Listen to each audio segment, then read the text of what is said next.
Assalamualaikum dan salam keluarga Malaysia. Anda bersiaran bersama saya Siti Nur Azia Zainal Alam bagi langsung dari Parlimen. Baik saudara, hari ini merupakan hari keempat bagi mesyuarat kedua penggal kelima Parlimen ke-14.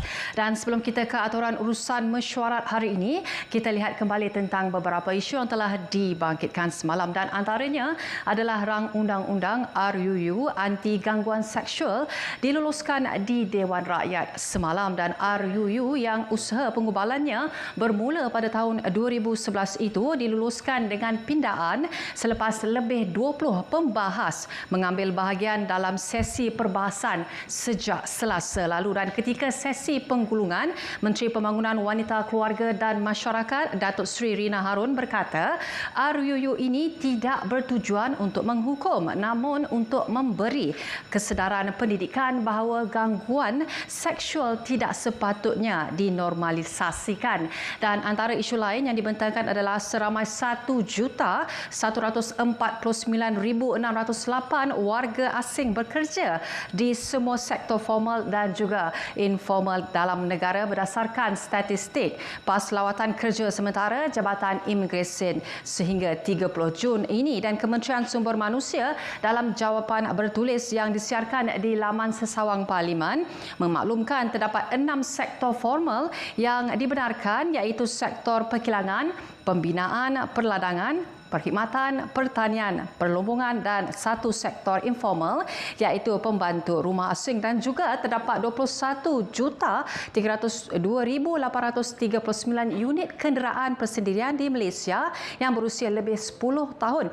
Baik, seperti biasa mengikut aturan urusan mesyuarat, pada setiap hari Khamis perbahasan akan dimulakan dengan waktu pertanyaan-pertanyaan menteri di mana terdapat 3 persoalan akan dibangkitkan iaitu antaranya soalan daripada ahli Parlimen Lembah Pantai yang meminta Perdana Menteri menyatakan perancangan kerajaan berkaitan dasar menangguh atau membatalkan projek-projek baharu serta menamakan projek-projek tersebut dengan kos yang dijimatkan. Dan antara lain adalah ahli Parlimen Kemaman yang meminta juga Perdana Menteri menyatakan pembaharuan dan juga inisiatif-inisiatif terkini yang telah diperkenalkan oleh tabung haji dalam menjaga kebajikan jemaah lain yang menunaikan ibadah haji semasa fasa pandemik. Baik, antara lainnya soalan yang akan dibangkitkan adalah daripada ahli Parlimen Bukit Bendera yang meminta Menteri Kanan Pertahanan menyatakan apakah bentuk perancangan kerjasama ketenteraan trilateral ataupun Trilateral Cooperative Arrangement TCA antara Filipina, Indonesia dan Malaysia, dan sama ada kerjasama ketenteraan akan dilanjutkan kepada negara-negara ASEAN lain. Baik, selepas itu mesyuarat akan diteruskan dengan waktu pertanyaan-pertanyaan menteri Dewan akan diteruskan juga di mana beberapa isu tumpuan akan dibahaskan. Antaranya adalah daripada ahli Parlimen Besut yang meminta Menteri Perusahaan, Perladangan dan Komuniti menyatakan strategi kementerian dalam menggalakkan penggunaan teknologi disruptif sebagai pemacu inovasi. Baik, selain di saluran berita RTM dan juga di TV1, anda juga boleh ikuti kami di rtmklik.rtm.gov.my palang RTM Parlimen, juga di rtmparlimen.rtm.gov.my serta melalui muat turun mudah RTM Klik ke telefon pintar anda menerusi App Store, Play Store dan juga Huawei Apps Gallery. Baik, seterusnya kita akan ke Dewan Rakyat. Waktu pertanyaan menteri. Ahli yang berhormat, silakan Yang Berhormat Lembah Pantai kemukakan pertanyaan 1 minit. Silakan. Terima kasih Datuk Yang Tua. Assalamualaikum, salam sejahtera. Salam. Saya minta Perdana Menteri untuk menyatakan perancangan kerajaan berkaitan dasar menangguh atau membatalkan projek-projek baru serta menamakan projek-projek tersebut dengan kos yang dijimatkan. Silakan Yang Berhormat Menteri, Jabatan Perdana Menteri untuk menjawab tempoh masa 3 minit. Bismillahirrahmanirrahim. Assalamualaikum warahmatullahi wabarakatuh. Salam keluarga Malaysia. Tuan Yang Dipertua, untuk makluman ahli yang berhormat, projek yang akan ditangguhkan adalah seperti berikut. Yang pertama, projek-projek baru dan setia ada yang belum dimulakan proses perolehan dan belum diiklankan. Yang kedua, projek-projek bukan keutamaan yang telah dikenal pasti kecuali projek yang mempunyai impak segera kepada kesejahteraan rakyat. Dan ketiga, projek-projek baru dan sedia ada yang menghadapi masalah pelaksanaan seperti isu tapak tanah. Projek-projek yang sedang dalam pelaksanaan yang telah dikeluarkan iklan tender, surat niat, surat setuju terima akan diteruskan. Selain itu, projek-projek yang dibiayai daripada dana infra serta semua projek penyelenggaraan yang mustahak dan telah diluluskan akan terus dilaksanakan. Ini penting bagi menyokong usaha kerajaan untuk merancangkan pemulihan ekonomi pasca COVID-19. Tuan Yang di-Pertua, untuk makluman yang berhormat, sejumlah 7,243 projek pembangunan dengan jumlah peruntukan 75.6 bilion ringgit telah diluluskan untuk dilaksanakan pada tahun ini 2022. Hasil sesi lebar urus antara Kementerian Kewangan, Kementerian Kerja Raya, Unit Perancangan Ekonomi, JPM dan juga unit penyelesaian pelaksanaan JPM serta Jabatan Kerja Raya. Setakat ini beberapa projek telah dikenal pasti untuk ditangguhkan pada tahun ini 2022. Antaranya termasuklah pembinaan pusat pemprosesan getah bersepadu di bawah Kementerian Perusahaan Peladangan dan Komoditi, perolehan peralatan bagi memodernkan bengkel dan bidang elektrikal di bawah Kementerian Sumber Manusia, projek kerjasama pusat latihan teknologi tinggi dengan institusi pendidikan latihan luar negara di bawah Kementerian Sumber Manusia dan projek penyelidikan strategik di bawah Kementerian Perdagangan Antarabangsa dan Industri. Tuan Yang di-Pertua, pihak Unit Perancangan Ekonomi, Kementerian Kewangan, Unit Penyelesaian Pelaksanaan JPM dan Jabatan Kerja Raya sedang mengadakan sesi lebar urus dengan semua kementerian dan jabatan sebelum keputusan muktamad mengenai projek-projek yang akan ditangguhkan dilaksanakan oleh kerajaan. Kerajaan akan memastikan langkah-langkah penjimatan yang akan dilaksanakan berikutan surat keliling bertarikh 14 Julai lalu tidak akan menjejaskan usaha pemulihan ekonomi negara serta kesejahteraan rakyat. Terima kasih, Datuk Yang di-Pertua. Sila Lembah Pantai, 30 saat soalan tambahan. Terima kasih, Yang Berhormat Menteri. Saya alu-alukan jawapan yang telah diberikan. Cuma saya pohon sekiranya boleh diberikan kepada setiap ahli parlimen projek-projek yang terkesan bagi kawasan masing-masing dengan penyenaraian tajuk projek, jumlah kos, ya, bila akan dimulakan semula. Soalan saya tadi adalah daripada 7,240 projek yang telah diluluskan, berapa banyak yang akan ditangguhkan? Saya tahu Yang Berhormat Menteri kata belum dimuktamadkan, bila akan dimuktamad dan apakah penjimatan yang dijangka? Dan adakah projek-projek besar seperti MRT Line 3, ECRL, HSR ataupun mana-mana projek lain yang besar, projek mega, adakah projek-projek seperti itu akan terkesan juga? Terima kasih. Sila Menteri, 2 minit 30 saat.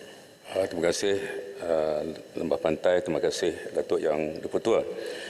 Yang pertama, kita telah mulakan sesi lebar urus pada 19 bulan Julai lalu. Saya promosikannya di antara Kementerian Kewangan, Unit Perancangan Ekonomi, ICU dan juga JKR. Dan setakat ini hasil lebar urus tersebut kita telah menapasi 30 projek yang melibatkan kos kira-kira 100 juta ringgit. Kecil saja bilangannya. Jadi seperti saya sebutkan tadi, projek-projek yang belum diiklankan, belum apa-apa pun ada persiapan, ya. Itu kriterianya. Jadi sesi lebar urus akan berterusan minggu hadapan. Seperti sebut jawapan tadi, EPU, MOF, ICU dan juga JKR akan mengadakan pertemuan semua kementerian, ya, untuk memastikan bahawa mana-mana yang perlu untuk menjamin kesejahteraan rakyat diteruskan. Itu yang pertama. Setakat ini cuma 30 projek bernilai kira-kira 100 juta ringgit. Tetapi this is work in progress dengan izin, ya, akan diteruskan di bawah urus minggu depan. Ya. Yang kedua, berkaitan dengan spesifik, ya, projek-projek MRT 3, ECRL, projek-projek ini akan diteruskan. Ya. Saya beri jaminan bahawa projek-projek MRT 3 seperti yang dirancangkan, termasuklah kereta api Pantai Timur, termasuklah Lebuh Raya, Sabah, Sarawak, FM Borneo Highway. Ya. Jadi yang ditangguhkan. Saya nak ulang, kali ini penting, ialah yang pertama projek-projek baru dan sedia ada yang belum dimulakan proses perolehan dan belum diiklankan. Jadi skopnya cukup jelas. Cumanya bila saya sebut projek-projek yang belum dimulakan dalam kerajaan yang belum mula ni jelas pada kami, tapi bagi orang awam belum mula ni mungkin ada dapat surat setuju terima, surat niat, dah nak mula kerja, tak mula lagi, belum korek lubang lagi, maka mungkin itu bagi mereka, bagi orang awam ditakdirkan sebagai projek belum mula. Bagi kerajaan, definisi di bawah ICU apabila dipantau di bawah My Project belum mula bermakna projek-projek yang belum pun ada proses perolehan belum diiklankan lagi. Jadi itu sebagai membetulkan mungkin salah tafsiran tentang projek-projek yang belum dimulakan. Apapun saya harap pencerahan pagi ini akan menjernihkan keadaan dan suasana. Terima kasih, Ahli Muhammad. Terima kasih, Menteri. Soalan tambahan kedua, saya jumpa Yang Berhormat. Saya lihat Beaufort yang diri dulu. Sila Beaufort. Terima kasih Datuk Yang Dipertua. Alhamdulillah. Saya ingin bertanya, bila ada tindakan asas kerajaan untuk menangguhkan, membatalkan projek-projek baru yang tentunya akan melibatkan seluruh negara. Dan bagi kami di negeri Sabah pula, sebuah negeri yang masih lagi ketinggalan dan memerlukan banyak projek-projek baru dilaksanakan untuk membasmi kemiskinan, memastikan ada accessibility dalam kawasan yang begitu besar sekali sebagai sebuah negeri yang kedua terbesar dalam negara kita Malaysia. Maka ini adalah sesuatu kabar berita yang tentunya menyakitkan hati kami di Sabah. Jadi saya ingin tahu daripada Yang Berhormat Menteri, bagaimana keadaannya di Sabah? Adakah kami juga terlibat dengan apa yang akan dilakukan oleh kerajaan ini? Terima kasih. Menteri, 2 minit kebebasan. Terima kasih Datuk Yang Dipertua. Terima kasih Beaufort. Kita mohon maaflah jika pertemuan ini menyakit dengan hati beberapa pihak. Saya terbaca respon kerajaan negeri Sabah. Yang pertama, langkah ini surat keliling yang diadakan oleh Kementerian Kewangan meliputi seluruh negara, semua negeri tak terkecuali. Yang keduanya, yang ditangguh dan yang akan mungkin bukan batal lah, yang ditangguh adalah projek-projek spesifik, iaitu yang belum ada pun apa-apa proses perolehan, belum pun diiklan. Mana dapat surat dulu sudah ada kerja, tidak masalah, akan diteruskan. Itu jaminan yang kita berikan. Jadi kita bercakap sekarang ialah untuk 2022, yang mungkin Yang Berhormat sebut tadi antaranya ialah 2023, iaitu projek-projek baru yang Mak sebut dalam soalan tadi. Bagi projek-projek baru, proses libat urus sedang berjalan, setiap hari antara unit perancangan ekonomi dengan kementerian-kementerian berkaitan. Kita jangka bulan September akan ada satu angka yang kasar tentang peruntukan-peruntukan yang dapat diluluskan bergantung pada kedudukan kewangan negara. Jadi yang kita cakap sekarang ini, sekali lagi 2022 yang terlibat cuma sebahagian kecil saja projek-projek di Sabah. Kalau mengikut senarai yang kita ada ni, belum lagi terlibat satu pun tak terlibat. Yang 30 saya kata yang sudah dikenal pasti, kecil saja, satu pun tidak ada daripada Sabah. Kecil bagi Yang Berhormat Menteri, tapi besar bagi kami di Sabah. Tapi satu pun tak ada di Sabah. 30 tadi, satu pun tidak ada projek-projek di Sabah. Terima kasih. Ada masa baki dia. Boleh, speaker ada masa baki sikit. Ada 47. Yang masa bagi sini. Lagi saya beri yang sebelah sini pula, Yang Berhormat Kota Kinabalu. Ya, terima kasih kepada terima kasih kepada timbalan speaker.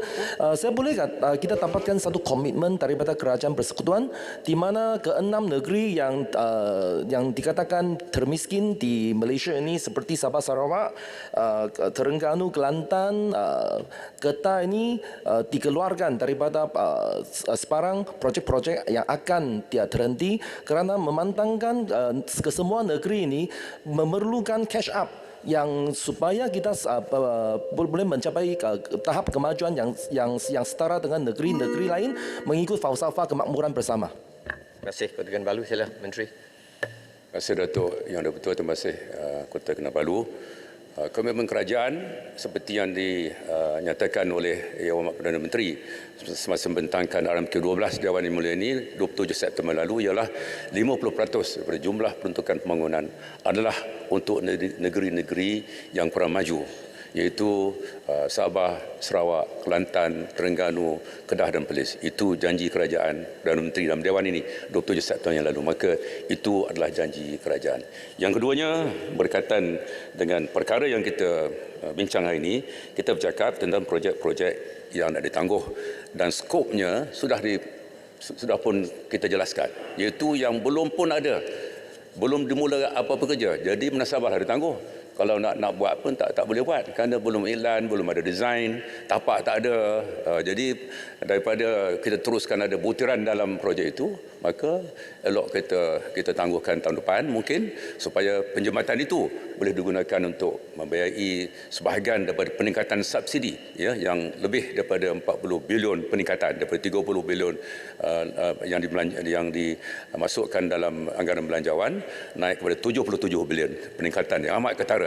Itulah sebabnya kenapa kerajaan perlu melihat semula perbelanjaan mengurus dan juga sebahagian kecil perbelanjaan pembangunan. Terima kasih Datuk Yang di-Pertua. Terima kasih.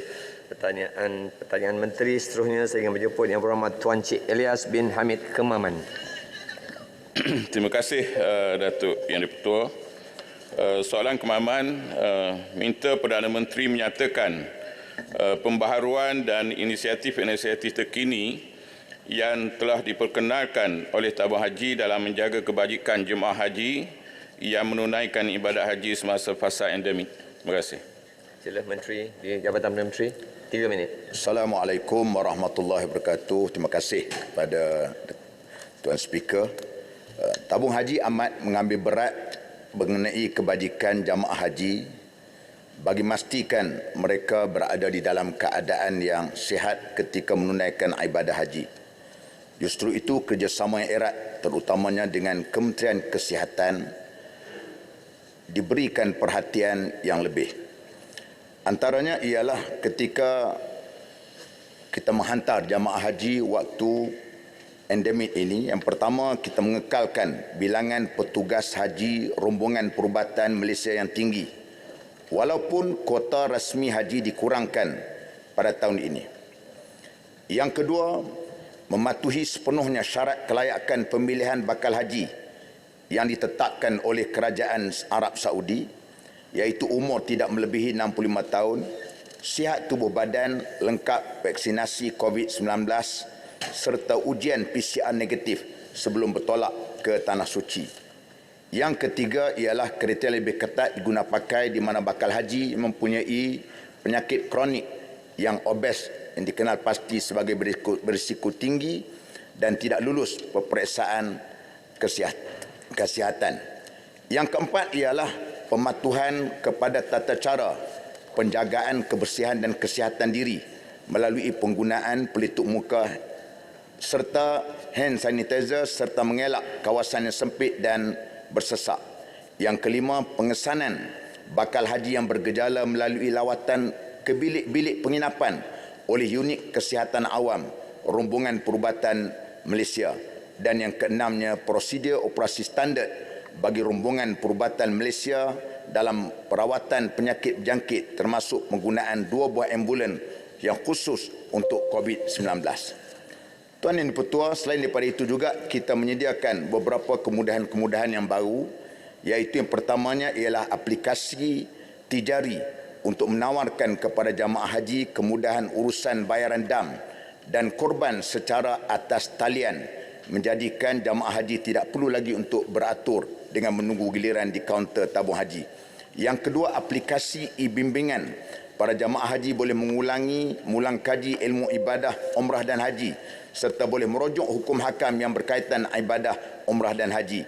Yang ketiganya ialah aplikasi T-Hujaj. Aplikasi ini menawarkan info-info penting berkaitan jadual-jadual pergerakan jamaah haji seperti jadual penerbangan pergi dan balik, jadual pergerakan semasa berada di Tanah Suci serta maklumat-maklumat lain yang berkaitan dengan bangunan penginapan jamaah haji di Tanah Suci, tarikh-tarikh penting serta senarai nombor telefon penting sepanjang berada di Tanah Suci. Yang akhir sekali, yang keempat ialah e-Taib, iaitu satu kemudahan talian komunikasi kepada jamaah haji untuk berhubung secara terus dengan pembimbing ibadah haji Tanah Suci, iaitu guru agama. Apa sahaja pertanyaan berkaitan ibadah haji dan umrah boleh dirojok secara perbualan langsung tanpa perlu bersemuka dengan guru agama yang bertugas. Terima kasih. Terima kasih, Menteri. Soalan tambahan yang pertama, sila. Pemahaman. Terima kasih Datuk Yang Ketua. Terima kasih Yang Berhormat Menteri di atas jawapan yang diberikan. Soalan tambahan saya, apakah usaha-usaha yang telah dilakukan oleh pihak tabung haji khususnya bagi membantu menyelesaikan isu penipuan visa purada yang menjadi masalah jemaah haji saban tahun ianya berlaku? Terima kasih. Sila, Menteri. 2 minit 30 saat. Terima kasih Tuan Dipertua. Untuk maklumat Yang Berhormat, dalam menangani isu penipuan visa purada ini sebenarnya tabung haji setiap tahun mengingatkan kepada ibadah haji untuk berurusan dengan tabung haji dan agensi-agensi pelancong yang dilesenkan oleh tabung haji, iaitu yang disebut sebagai Syarikat Pengelola Jemaah PJS dan anak syarikatnya TH Travel dan Services yang berhad. Bagi musim haji tahun 2022, tabung haji telah memberi lesen untuk mengendalikan pakej haji untuk 22 syarikat PJS. Rata-rata syarikat ini berpengalaman dalam menguruskan jamaah haji dan juga jamaah umrah. Berkenaan untuk mengatasi perkara ini, maka sebab itu dalam hal seperti begini, perkara-perkara yang kita ingatkan kepada mereka yang hendak pergi dengan visa purada ini, untuk maklumat, visa purada ini ialah visa yang diberikan oleh kerajaan Saudi melalui hubungan-hubungan baik yang tertentu yang tidak mempunyai kaitan langsung dengan tabung haji. Maka dengan sebab itu kita mengharapkan supaya orang ramai memilihlah syarikat-syarikat yang berlesen. Yang keduanya, tabung haji terus mengambil tindakan sekiranya ada hal-hal yang berkaitan dengan perkara yang ditawarkan tadi berkenaan dengan haji. Kerana baru ni sebelum isu ini berlaku, sebenarnya sebelum daripada kerajaan Saudi membuka berkenaan kota haji, setelah pun ada disebarkan berkenaan dengan iklan purada ini, maka kita telah pun menghantar surat tunjuk sebab kepada syarikat travel tersebut. Dan yang ketiganya, tabung haji telah mempunyai berusaha untuk memberikan kesedaran kepada umat Islam mengenai risiko, mengenai tawaran visa purada dan syarikat yang tidak berlesen ini. Dan yang seterusnya pula ialah sila wawarkan perkara ini sekiranya ada maklumat untuk diambil tindakan.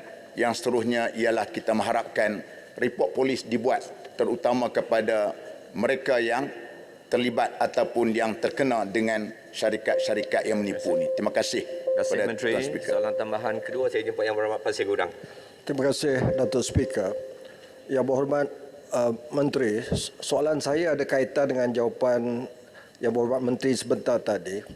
Saya amat sedih dan simpati pada jemaah-jemaah haji yang terkandas beratus orang di KLIA baru-baru ini gagal menunaikan haji di bawah agensi di luar tabung haji. Di Dewan Parlimen ini pada hari ini, bolehkah Yang Berhormat Menteri beri jaminan kerajaan, tabung haji dan Jabatan Perdana Menteri di bawah pimpinan Yang Berhormat Menteri memastikan kejadian ini tidak boleh berlaku lagi? Terima kasih. Terima kasih Pasir Gudang. Sila 2 minit 30 saat. Terima kasih Tuan Speaker. Terima kasih kepada Pasir Gudang yang concern berkenaan dengan hal-hal yang berkaitan dengan soal penipuan, kes penipuan yang pada saya kesal sangat, kerana kes menipu ini ialah menipu yang melibatkan orang-orang yang nak pergi ke Tanah Suci. Maka sebab itu perkara ini perkara yang kita pandang serius. Maka oleh sebab itulah hal-hal yang berlaku sebenarnya ini luar daripada pengetahuan kita. Sebab tu kalau ada atas pengetahuan kita, maka macam saya sebut tadi, sebelum syarikat ini ada satu syarikat yang lain menawarkan, maka terus kita menghantar surat show cause letter. Kenapa tawaran ini dibuat sedangkan waktu itu kerajaan Saudi belum lagi membuka berkenaan dengan kota tabung haji tadi. Maka sebab itu kalau ada kes-kes seperti begini, kita segera untuk bekerjasama, sama ada dengan pihak polis sendiri ataupun dengan pihak tabung haji ataupun dengan syarikat-syarikat kalau mereka daftar dengan MOTEC, maka kita boleh ambil tindakan berdasarkan kepada undang-undang ni tadi. Terima kasih kepada Tuan Speaker. Terima kasih Menteri. Tanyaan seterusnya saya ingin menyebut Yang Berhormat Tuan Wong Hon Wai, Bukit Bendera. Terima kasih Tuan Speaker. Selamat pagi dan salam sejahtera. Saya meminta Menteri Kanan Pertahanan menyatakan apakah bentuk perancangan kerjasama ketenteraan Trilateral Cooperative Arrangement dalam singkatannya TCA antara Filipina, Indonesia dan Malaysia, dan sama ada kerjasama ketenteraan akan dilanjutkan kepada negara-negara ASEAN lain. Itu soalan saya. Terima kasih. Sila Menteri Kanan Pertahanan. 3 Terima kasih Datuk Yang di-Pertua. Penubuhan Trilateral Cooperation Agreement TCA ialah bagi mewujudkan situasi keselamatan yang lebih baik, khususnya di Laut Sulu dan Sulawesi. Di peringkat awal penubuhan kerjasama ini, saya dan 2 lagi rakan sejawat pada masa itu, Menteri Pertahanan Indonesia Ria Mizat, Ria Archudo dan Setiausaha Pertahanan Filipina Voltaire Gazmin senada untuk melaksanakannya secara pendekatan serantau. Di bawah kerangka TCA, terdapat beberapa pendekatan penting bagi memastikan kerjasama 3 negara ini dapat dilaksanakan secara strategik dan berkesan. Pertama, ketiga-tiga negara bersetuju untuk mewujudkan Maritime Command Center MCC dengan izin di Tawau, Sabah, Tawi-Tawi, Filipina dan Tarakan, Indonesia. Dan kewujudan MCC ini bertujuan sebagai saluran komunikasi, meningkatkan koordinasi operasi dan kerjasama perisekan bagi menyokong aktiviti rondaan laut dan udara melalui inisiatif Trilateral Maritime Patrol TMP dan juga Trilateral Air Patrol TAP. TMP dan TAP merupakan rondaan terkoordinasi yang dilaksanakan dengan melibatkan aset tentera laut dan juga tentera udara dari ketiga-tiga buah negara. Kedua, ketiga-tiga negara ini telah bersetuju untuk melaksanakan operasi Hot Pursuit, iaitu mengejar merentasi sempadan perairan melibatkan Angkatan Tentera dan agensi keselamatan masing-masing. Melangkah ke hadapan, baru-baru ini pada bulan Mac di Kesampingan Defence Service Asia, pertemuan peringkat menteri antara saya, Menteri Pertahanan Indonesia Prabowo Subianto dan Setiausaha Parlimen Pertahanan Filipina Delfin Lorenzana telah diadakan buat kali pertamanya sejak COVID-19 melanda. Hasil pertemuan tersebut, ketiga-tiga negara telah sepakat untuk melaksanakan satu lagi pendekatan, iaitu meneroka potensi kerjasama antara tentera darat. Ketiga-tiga negara memandangkan bahawa masa ini TCA lebih berfokus kepada laut dan udara sahaja. Berhubung sama ada kerjasama tenteraan akan dilanjutkan kepada negara-negara ASEAN yang lain. Pertama, trilateral yang kita wujudkan dengan Filipina Indonesia akan diperluaskan ke Brunei Darussalam. Perkara ini telah pun dimaklumkan kepada Pihin Halbi, Menteri di Jabatan Perdana Menteri, dan menunggu perkenan ke bawah duli Yang Maha Mulia Tuanku Sultan Brunei Darussalam. Akhir kata, ada satu lagi usaha, iaitu rondaan maritim Selat Melaka untuk menjamin keselamatan di Selat Melaka yang telah pun mendapat persetujuan daripada Perdana Menteri Singapura dan juga Timbalan Perdana Menteri Thailand Prawit Wongsuwon pada 26 Mei, di mana 4 negara ASEAN akan bekerjasama untuk memastikan keselamatan di Selat Melaka, insya-Allah. Terima kasih Menteri. Soalan tambahan, tamu sila. Terima kasih atas jawapan Menteri tersebut. Dan 2 hari lalu Dewan Rakyat telah meluluskan pembubaran Agensi Kawalan Sempadan Malaysia, AXEM, sebagai coordination minister untuk security, apakah perancangan Menteri Kanan Pertahanan kita untuk memperketatkan lagi kawalan sempadan sama ada darat ataupun maritime ataupun air, udara, bukan saja di Laut Sulu, Sulawesi, Selat Melaka, Laut Cina Selatan. Apakah usaha tambahan untuk kawalan sempadan memandangkan Exim telah akan dibubarkan secara undang-undang? Terima kasih. Bagi Bendera, silakan Menteri. 2 minit 30 saat. Kita mempunyai pelbagai platform untuk memastikan jenayah atau perkara-perkara yang menjejas keselamatan negara merentasi sempadan, dan TCA yang merupakan jawapan kepada soalan asal tadi merupakan satu-satu sahaja platformnya. Tetapi dari segi pelaksanaan, contohnya TCA sendiri, kita mengambil pendekatan whole of government approach, di mana Majlis Keselamatan Negara bertindak sebagai agensi yang bertanggungjawab untuk merangka dasar, menyelaras dan memantau semua pelaksanaan aktiviti seperti port visits, joint maritime patrol, joint air patrol, intelligence information sharing. Dan saya beri jaminan kepada Dewan yang mulia ini bahawa apa yang kita lakukan ini melibatkan pelbagai kementerian dan agensi seperti Kementerian Pertahanan sudah tentunya, Kementerian Luar Negeri, Jabatan Peguam Negara, Eastern Sabah Security Command, Polis Diraja Malaysia, Tentera Laut Diraja Malaysia, Tentera Udara Diraja Malaysia, Markas Angkatan Bersama, Agensi Penguatkuasa Maritim Malaysia dan Jabatan Laut Malaysia. Dan yang paling penting ialah diplomasi di antara negara-negara yang berjiran di ASEAN.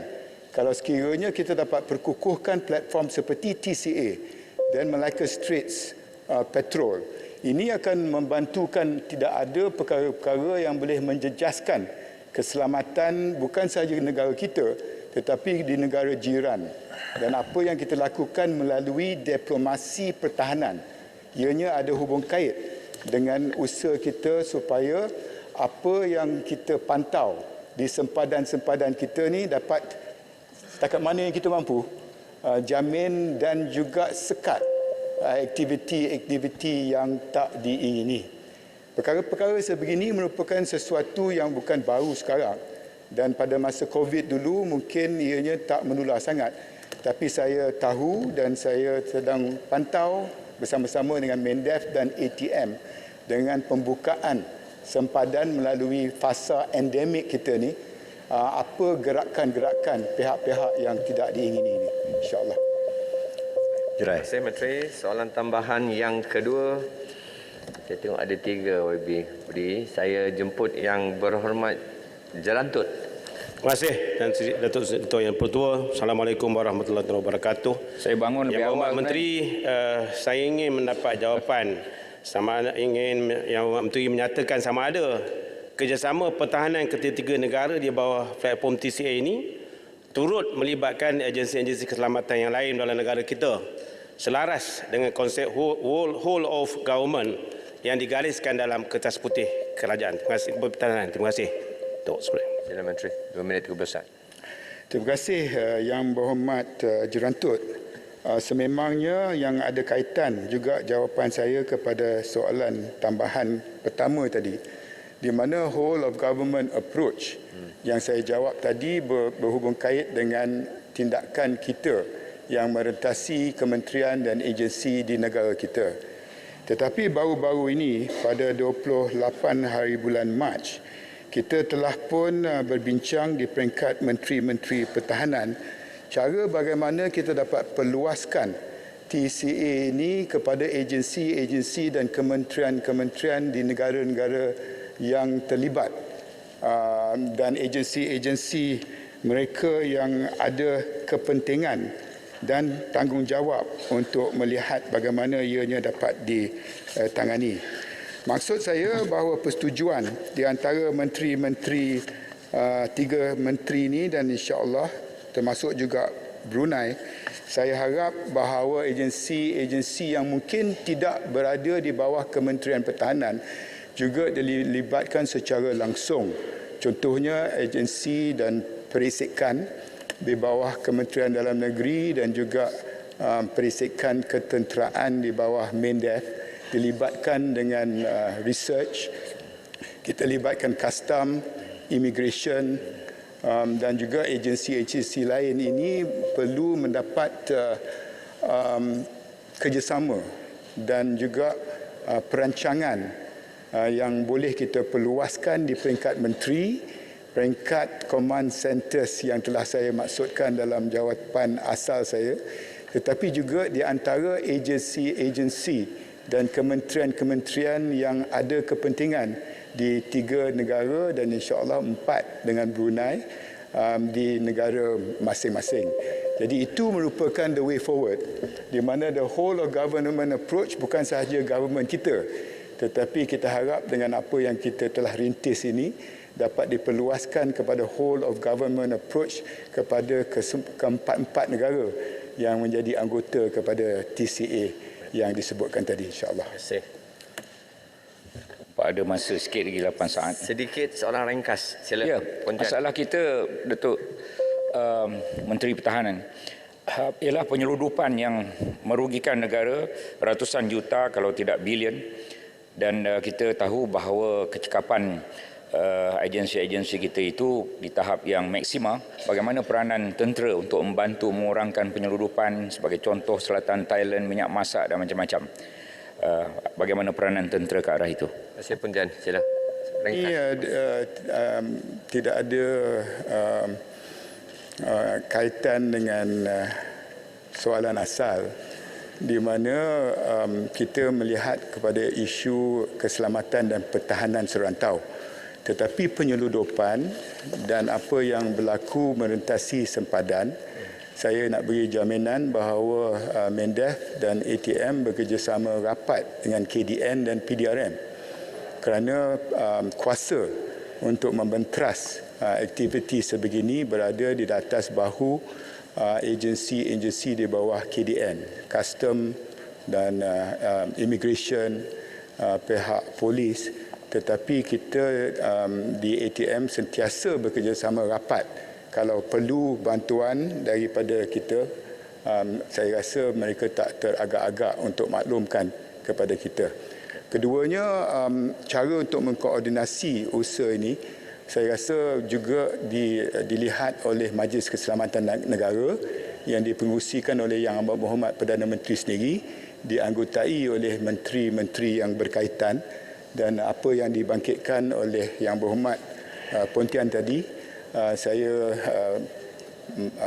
faham bahawa ianya merupakan sesuatu yang agak current dan perlu dipantau secara dekat dalam beberapa bulan yang akan datang. Terima kasih Menteri. Berhormat, sekarang tamatlah sesi untuk waktu pertanyaan-pertanyaan Menteri pada hari ini.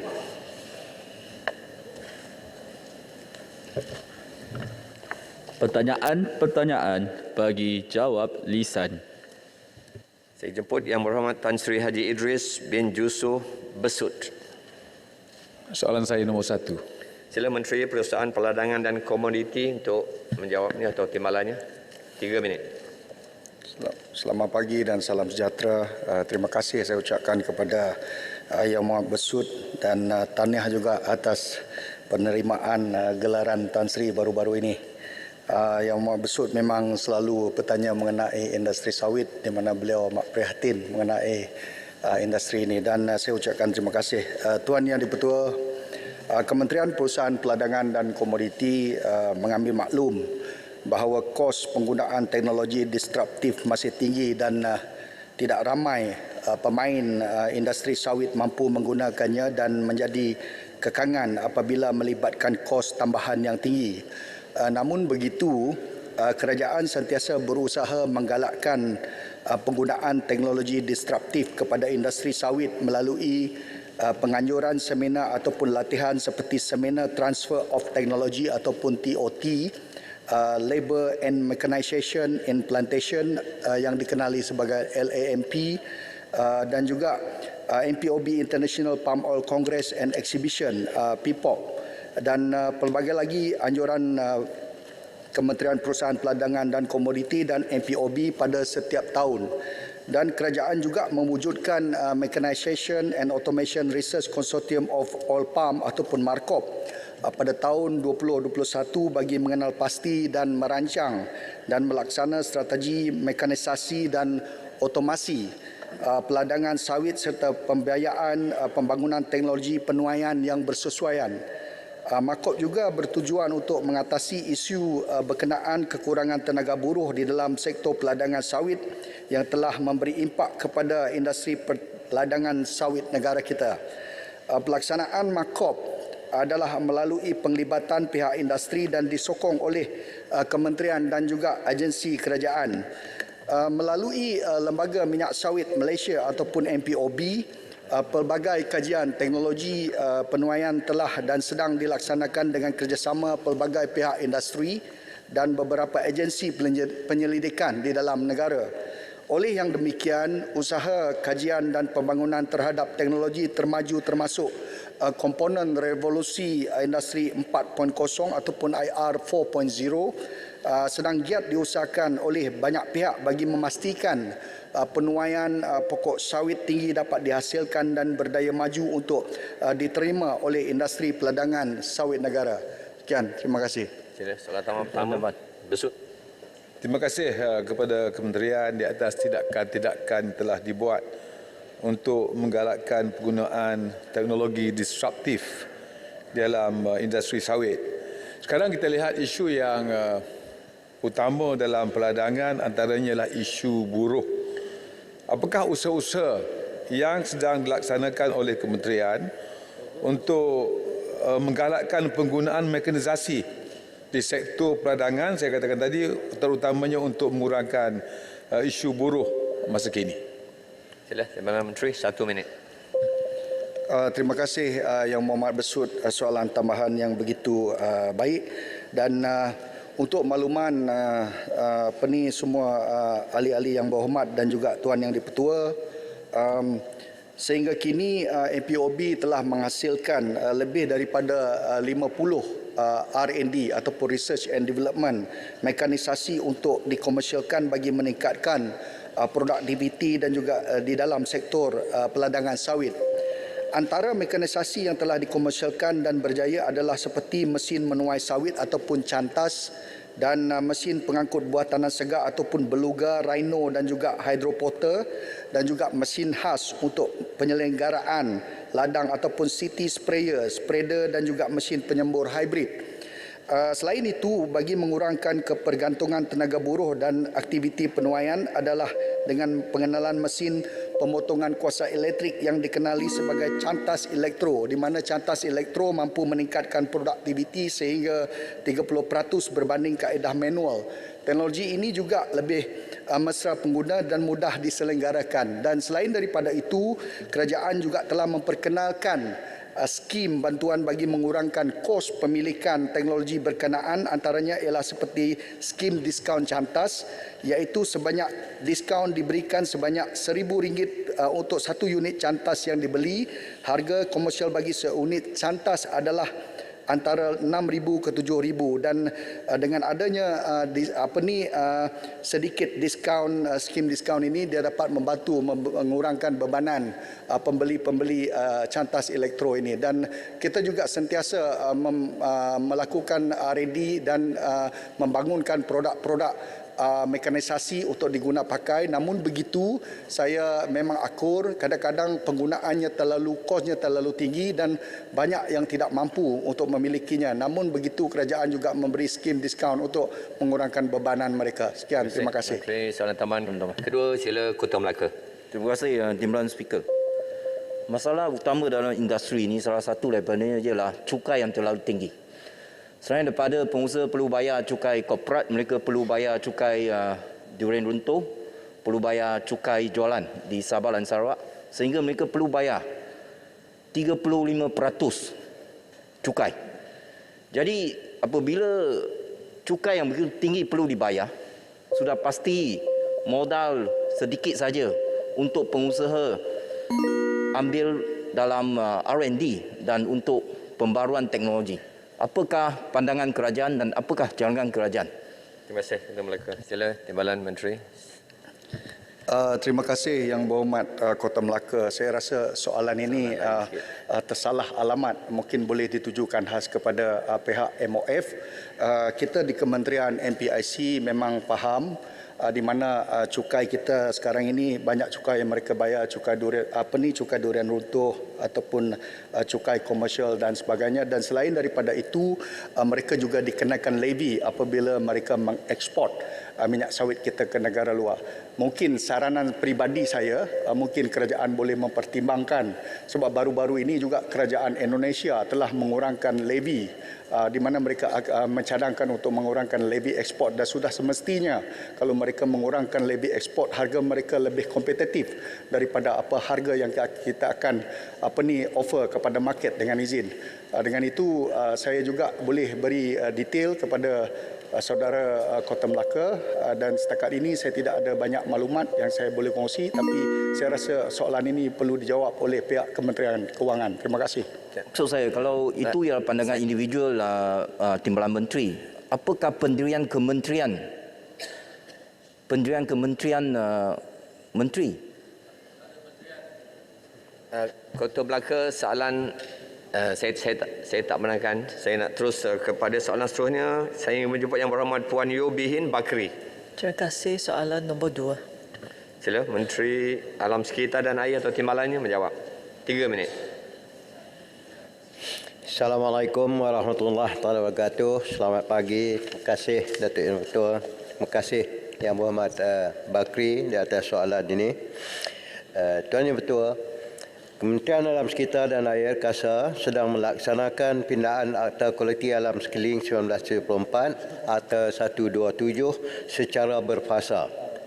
Pindaan pada fasa 1 melibatkan elemen kompaun, penalti dan standard bagi memastikan tindakan tegas dapat diambil ke atas pelaku dan pesalah yang menyebabkan pencemaran alam sekitar.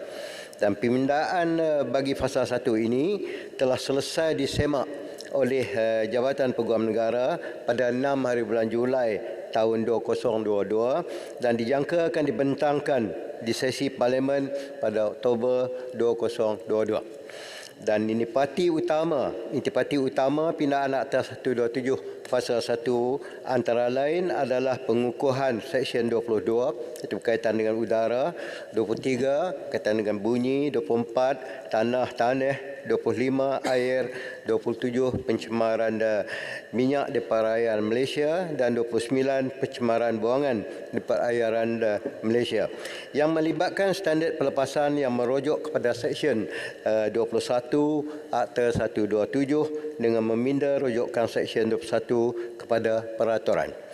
Dan bagi pindaan fasa kedua pula yang akan memperkasakan Akta 127 secara keseluruhan masih sedang diperhalusi dan diteliti bersama pakar undang-undang dan alam sekitar.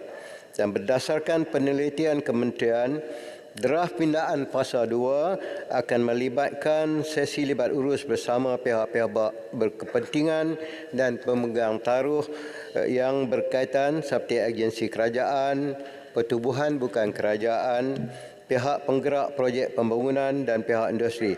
Dan pindaan ini dijangka akan siap pada tahun 2025. Terima kasih, Tuan Ketua. Terima kasih, Perdana Menteri. Soalan tambahan, Tamu Sila Bakri. Terima kasih, Datuk Speaker. Datuk Speaker, sebenarnya saya telah tanya soalan ini sejak November 3, 2020. Saya tanya sekali lagi Oktober 2021. Saya tanya sekali lagi tahun Mac 2022. Dan sentiasa saya dapat jawapan yang hampir sama. Tapi kali ini ada sikit perbezaan. Tapi saya nak tanya kenapa ada delay yang begitu panjang. Dari 2 tahun lagi kita telah nak membuat pindaan, kita telah ada draft. Kenapa sampai sekarang pun fasa pertama pindaan tidak boleh dibentangkan di Dewan ini? Dan kedua yang saya nak tanya, di manakah peraturan e-waste? Dan ketiga adalah di manakah saya dapat jawapan di mana sesi libat urus akan diadakan untuk 2 tahun.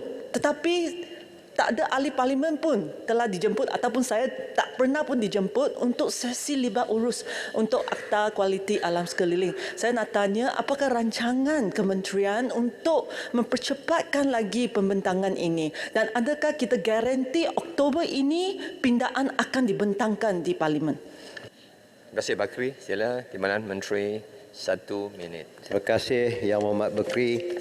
Saya pun seperti Yang Berhormat Bakri juga memang nak perkara ini disegerakan kerana ia memang memberi kepentingan kepada negara dan juga rakyat kita.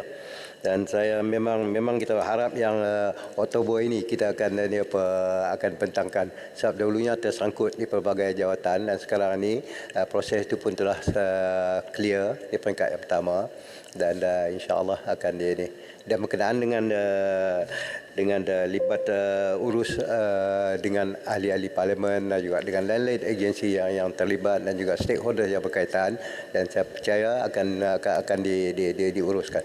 Terima kasih. Ya, okay. Soalan peraturan e-waste. Soalan tambahan kedua, saya jemput Yang Berhormat Kapung. Terima kasih Datuk. Saya nak tanya kerajaan bila kali terakhir kualiti air dan kualiti udara di Kuala Lumpur diambil oleh kerajaan dan apa-apa langkah-langkah yang diambil oleh kerajaan untuk mengawal kualiti air dan kualiti udara di Kuala Lumpur. Terima kasih. Sila Timbalan Menteri. Tuan Yang Bertua, terima kasih Pak Kepung. Tapi soalan itu terkeluar sikit daripada yang ini. Saya ingat boleh diberi jawapan secara bertulislah kepada Yang Berhormat. Kualiti udara terkeluar. Ya. Apa tugas kementerian? Kita bagi jawapan bertulis kepada Yang Berhormat, insya-Allah. Terima kasih Timbalan Menteri.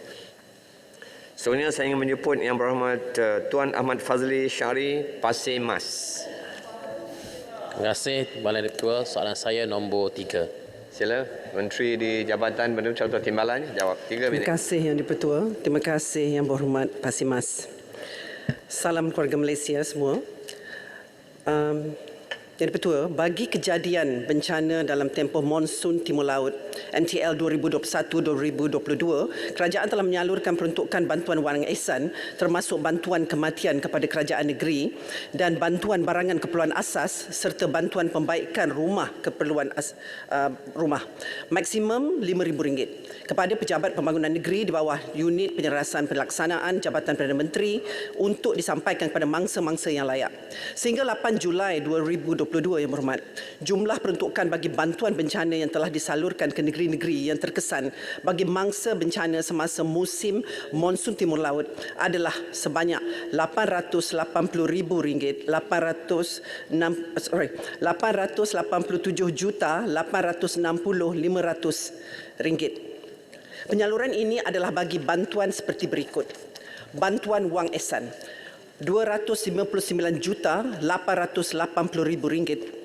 Bantuan barangan keperluan asas BBKA RM487,172,500. Ketiga, bantuan pembaikan rumah BPR hingga ke maksimum RM5,000 RM141,208,000. Seperti saya umumkan tadi mengenai jumlahnya, iaitu jumlahnya adalah RM887,860,500. Untuk makluman Yang Berhormat, saya mempunyai senarai penuh jumlah penyaluran peruntukan monsun Timur Laut untuk setiap negeri yang terlibat. Sekiranya saya membaca kesemuanya Yang Berhormat, ia akan mengambil sedikit masa. Walau bagaimanapun, untuk negeri Kelantan, jumlahnya adalah RM50,652,500 khusus untuk negeri Kelantan. Kalau nak dibaca semua boleh Yang Berhormat. Betul. Saya boleh sampaikan. Boleh saya sampaikan senarai daripada Yang Berhormat. Ya, bertulis ya. Saya teruskan. Saya juga ingin berkongsi dengan Yang Berhormat dan juga semua ahli-ahli dewan satu perkara. Permohonan bantuan wang ihsan perlu mendapat pengesahan daripada pengerusi Jawatankuasa Pengurusan Bencana Daerah JPBD dan kemudiannya akan mengangkat senarai permohonan bantuan wang ihsan kepada kerajaan negeri selaku pengerusi Jawatankuasa Pengurusan Bencana Negeri. Kemudian, Jawatankuasa Pengurusan Bencana Negeri seterusnya akan meneliti dan menyelaras semua permohonan bantuan wang ihsan dari Jawatankuasa Pengurusan Bencana Daerah dan mengemukakan pulanya permohonan peruntukan itu untuk dipertimbangkan untuk kelulusan ICU, kemudian kepada NADMA dan NADMA pula akan menghantar permohonan tersebut kepada MOF. Tempoh masa yang diambil bagi agihan bantuan kepada mangsa-mangsa bencana adalah bergantung kepada perancangan yang telah ditetapkan oleh kerajaan negeri di negeri-negeri yang berkenaan. Terima kasih. Soalan tambahan sila, Pak Mas. Terima kasih kepada Timbalan Menteri di atas jawapan tadi. Ya, saya mengucapkan terima kasih di atas bantuan yang telah diberikan kepada kami, terutama di Pasir Mas yang terkesan dengan teruk akibat banjir pada bulan Mac lepas. Dan namun masalahnya sekarang sampai ke hari ini ramai lagi yang belum menerima bantuan tersebut sedangkan banjir dah nak datang pula pada hujung tahun ni.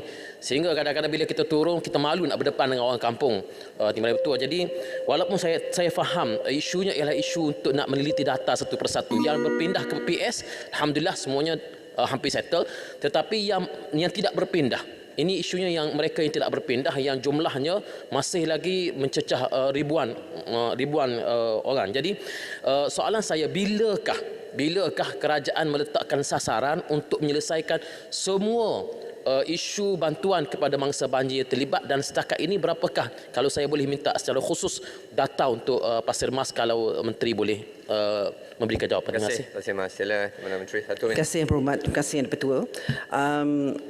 Yang Berhormat minta dua perkara. Satu mengenai yang tidak berpindah, apa penyelesaian dan bila semua bantuan itu akan sampai, dan keduanya mengenai Pasir Mas, apakah data-datanya. Saya juga bagi untuk Negeri Kelantan juga Yang Berhormat.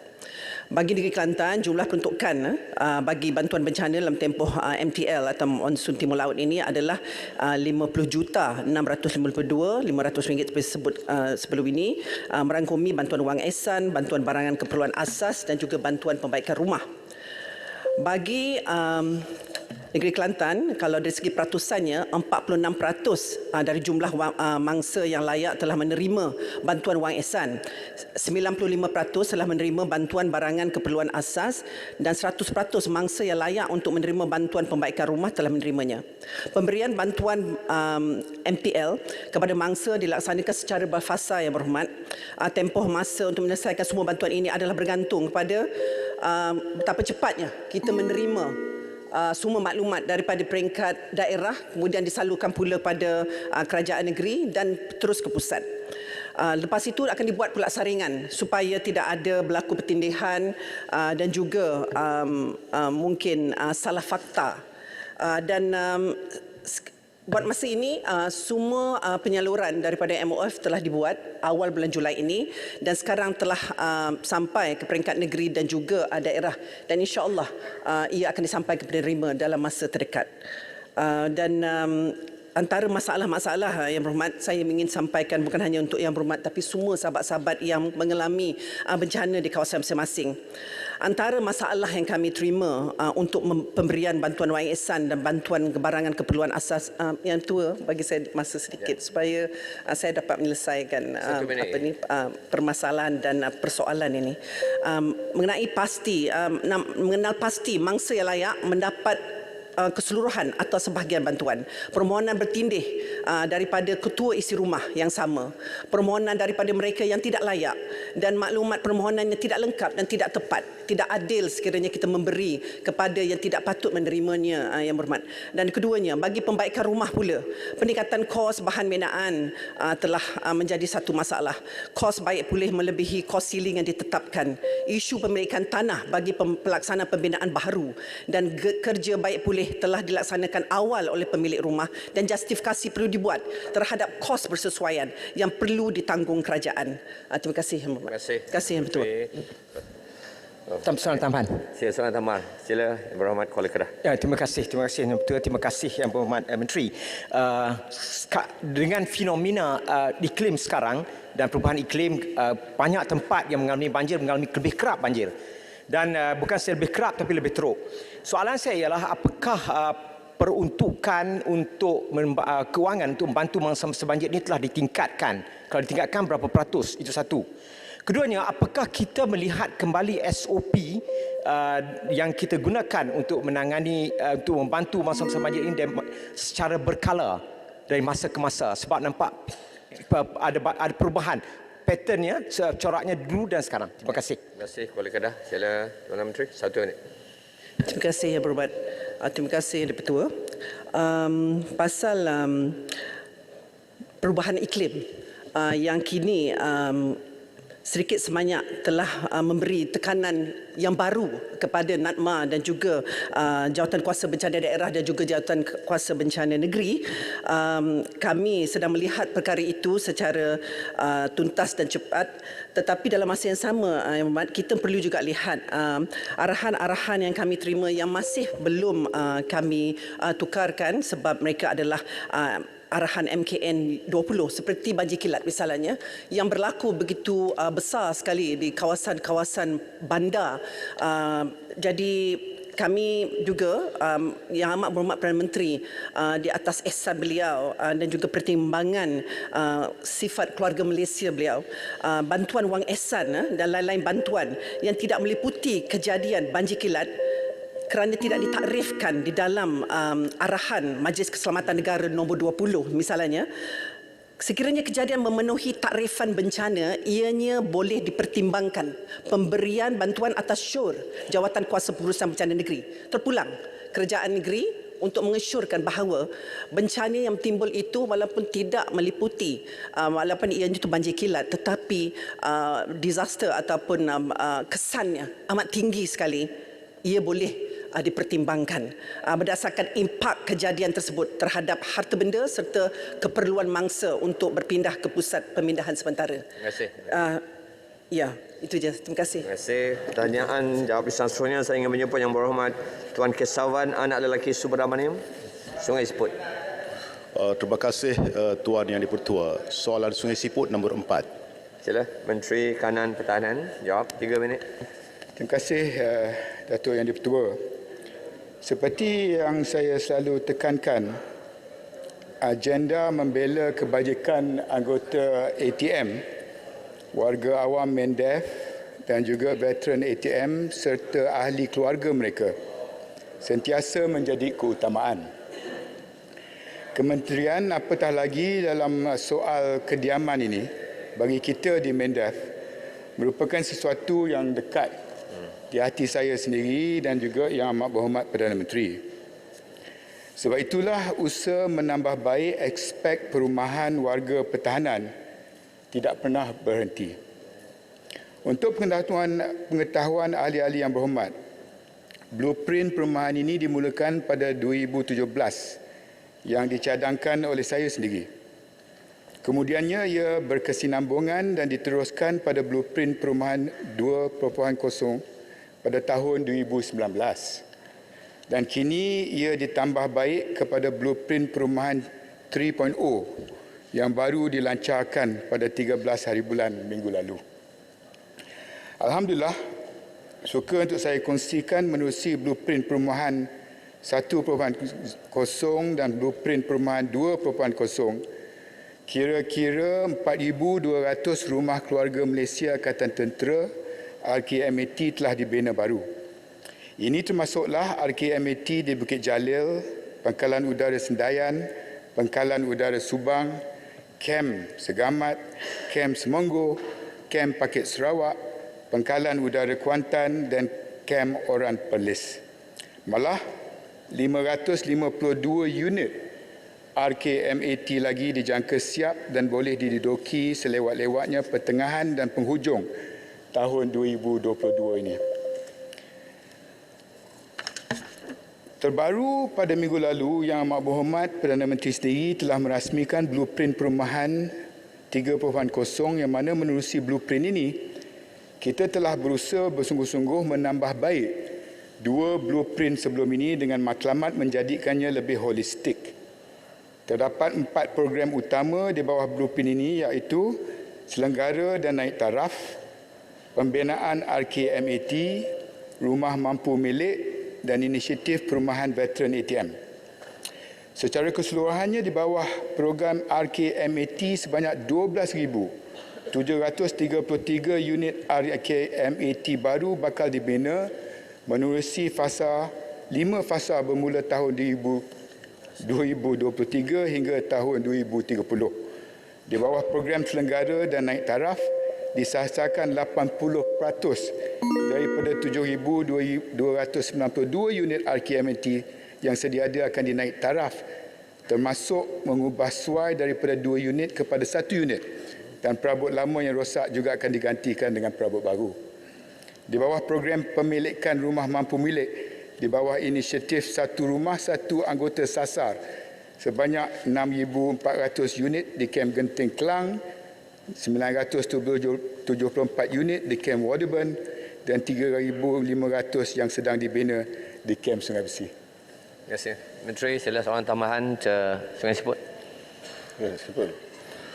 Terima kasih Yang Berhormat Menteri di atas jawapan yang telah memberikan perincian blueprint perumahan 1.0, 2.0 dan terbaru 3.0. Dan untuk makluman Yang Berhormat Menteri, di Parlimen Sungai Siput ada hampir 500 veteran ATM dan keluarganya.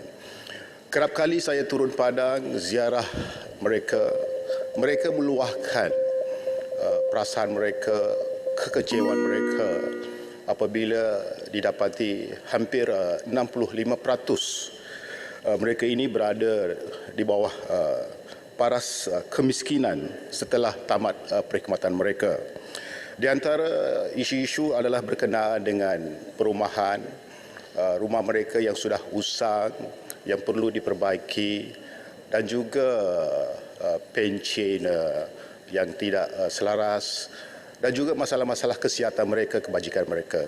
Jadi persoalan saya kepada Yang Berhormat Menteri, apakah perancangan atau kaedah yang segera boleh dibuat khususnya kepada keluarga veteran ATM yang mereka duduk dalam rumah yang tidak selesa dan selamat, khususnya di Parlimen Sungai Siput. Terima kasih. Terima kasih Sungai Siput. Sila Menteri. Terima kasih Yang Berhormat Sungai Siput. Apa yang diluahkan memang merupakan sesuatu yang di bawah perhatian kita. Dan untuk menjawab perkara yang ada kaitan dengan soalan asal, saya sentuh berhubung kait dengan kemudahan dan agenda pembelaan kediaman dan perumahan veteran. Bezanya blueprint 3.0 ni dengan 1 dan 2 ialah kita memberikan fokus baru, bukan saja baru tetapi lebih tertinggi dan lebih berfokus. Seperti saya sebut dalam jawapan asal tadi, di bawah 3.0 ini inisiatif perumahan veteran ATM merupakan sesuatu yang telah pun termaktub di dalam agenda perumahan kita. Itu satu. Keduanya, kekangan-kekangan yang terpaksa kita hadapi bukan sahaja berkisar kepada bagaimana pembelaan kepada veteran. Di bawah kajian kita, blueprint 1 dan 2, kekangan yang kita hadapi termasuklah sumber kewangan yang terhad, ketersediaan dan kesesuaian tapak pembangunan, permohonan RKMAT tanpa kem, kompetensi kontraktor yang dipilih, kenaikan kos bahan mentah dan perubahan polisi kerajaan semasa ke semasa. Tetapi insya-Allah dengan termaktubnya agenda pembelaan veteran dalam konteks perumahan di bawah kita blueprint yang ketiga ni, insya-Allah kita akan fikirkan mungkin perkara-perkara yang sebelum ini tak difikirkan. Contohnya, tak sempat saya tadi jawab dalam jawapan asal tadi, kerjasama rapat dengan agensi-agensi dan kementerian-kementerian lain, di mana KPKT, Kementerian Perumahan dan Kerajaan Tempatan, merupakan kementerian yang paling awal yang telah tampil ke hadapan. Dan Mendes sedang berinteraksi dengan mereka dan percayalah apa yang dibangkitkan oleh Yang Berhormat Sungai Siput tadi berhubung kait dengan veteran, kita cuba posisikan pembelaan kepada mereka melalui pendekatan-pendekatan baru di bawah 3.0 ni. Terima kasih, Encik. Soalan tambahan yang kedua, saya kena pergi sebelah sini dulu, Yang Berhormat. Saya minta Farid dulu, sila. Terima kasih. Tak boleh. Ulu Rijang tak boleh ke? Terima kasih Tua Tahniah. Saya ucapkan kepada Menteri yang telah pun menjelaskan dan juga perancangan konsisten, khususnya dari segi infra perumahan kepada warga Angkatan Tentera kita. Dan kita sedia maklum bahawa blueprint yang disebut oleh Yang Menteri sementara tadi itu ada beberapa perkara yang dijadikan sebagai aspek penting, iaitu pembinaan, penyelenggaraan dan juga pemilikan bagi melestarikan kebajikan dan keselesaan warga ATM termasuk veteran. Saya ingin tanya kepada Yang Menteri, apakah terdapat sebarang cabaran atau masalah yang dihadapi sepanjang pelaksanaan Blueprint 1.0 dan Blueprint 2.0 sebelum ini? Dan sekiranya adakah semua masalah yang dihadapi tersebut dapat diselesaikan ataupun dikurangkan agar segala bentuk perancangan-perancangan itu akan memberi manfaat dan juga kelesaan kepada warga ATM kita. Terima kasih. Terima kasih, Muhammad Farid. Sila. Terima kasih Yang Berhormat Farid. Cabaran yang terpaksa kita lalui, saya dah sebut secara ringkas tadi.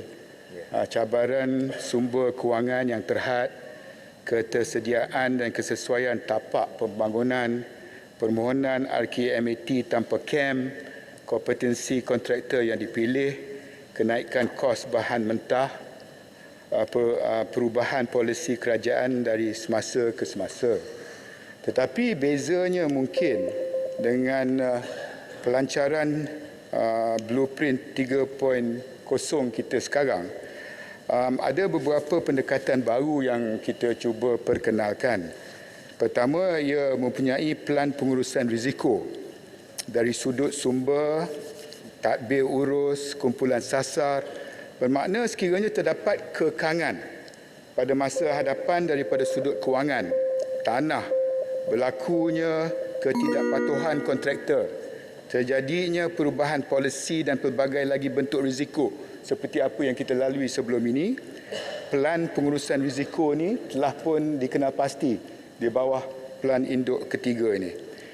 Dua lagi perkara saya sebut baru secara ringkas, iaitu kaedah pembiayaan baru RKMAT di mana semua proses perancangan, pembinaan dan sehinggalah ke penyerahan unit RKMAT kepada Mendep dicadangkan untuk dilaksanakan oleh LTAT.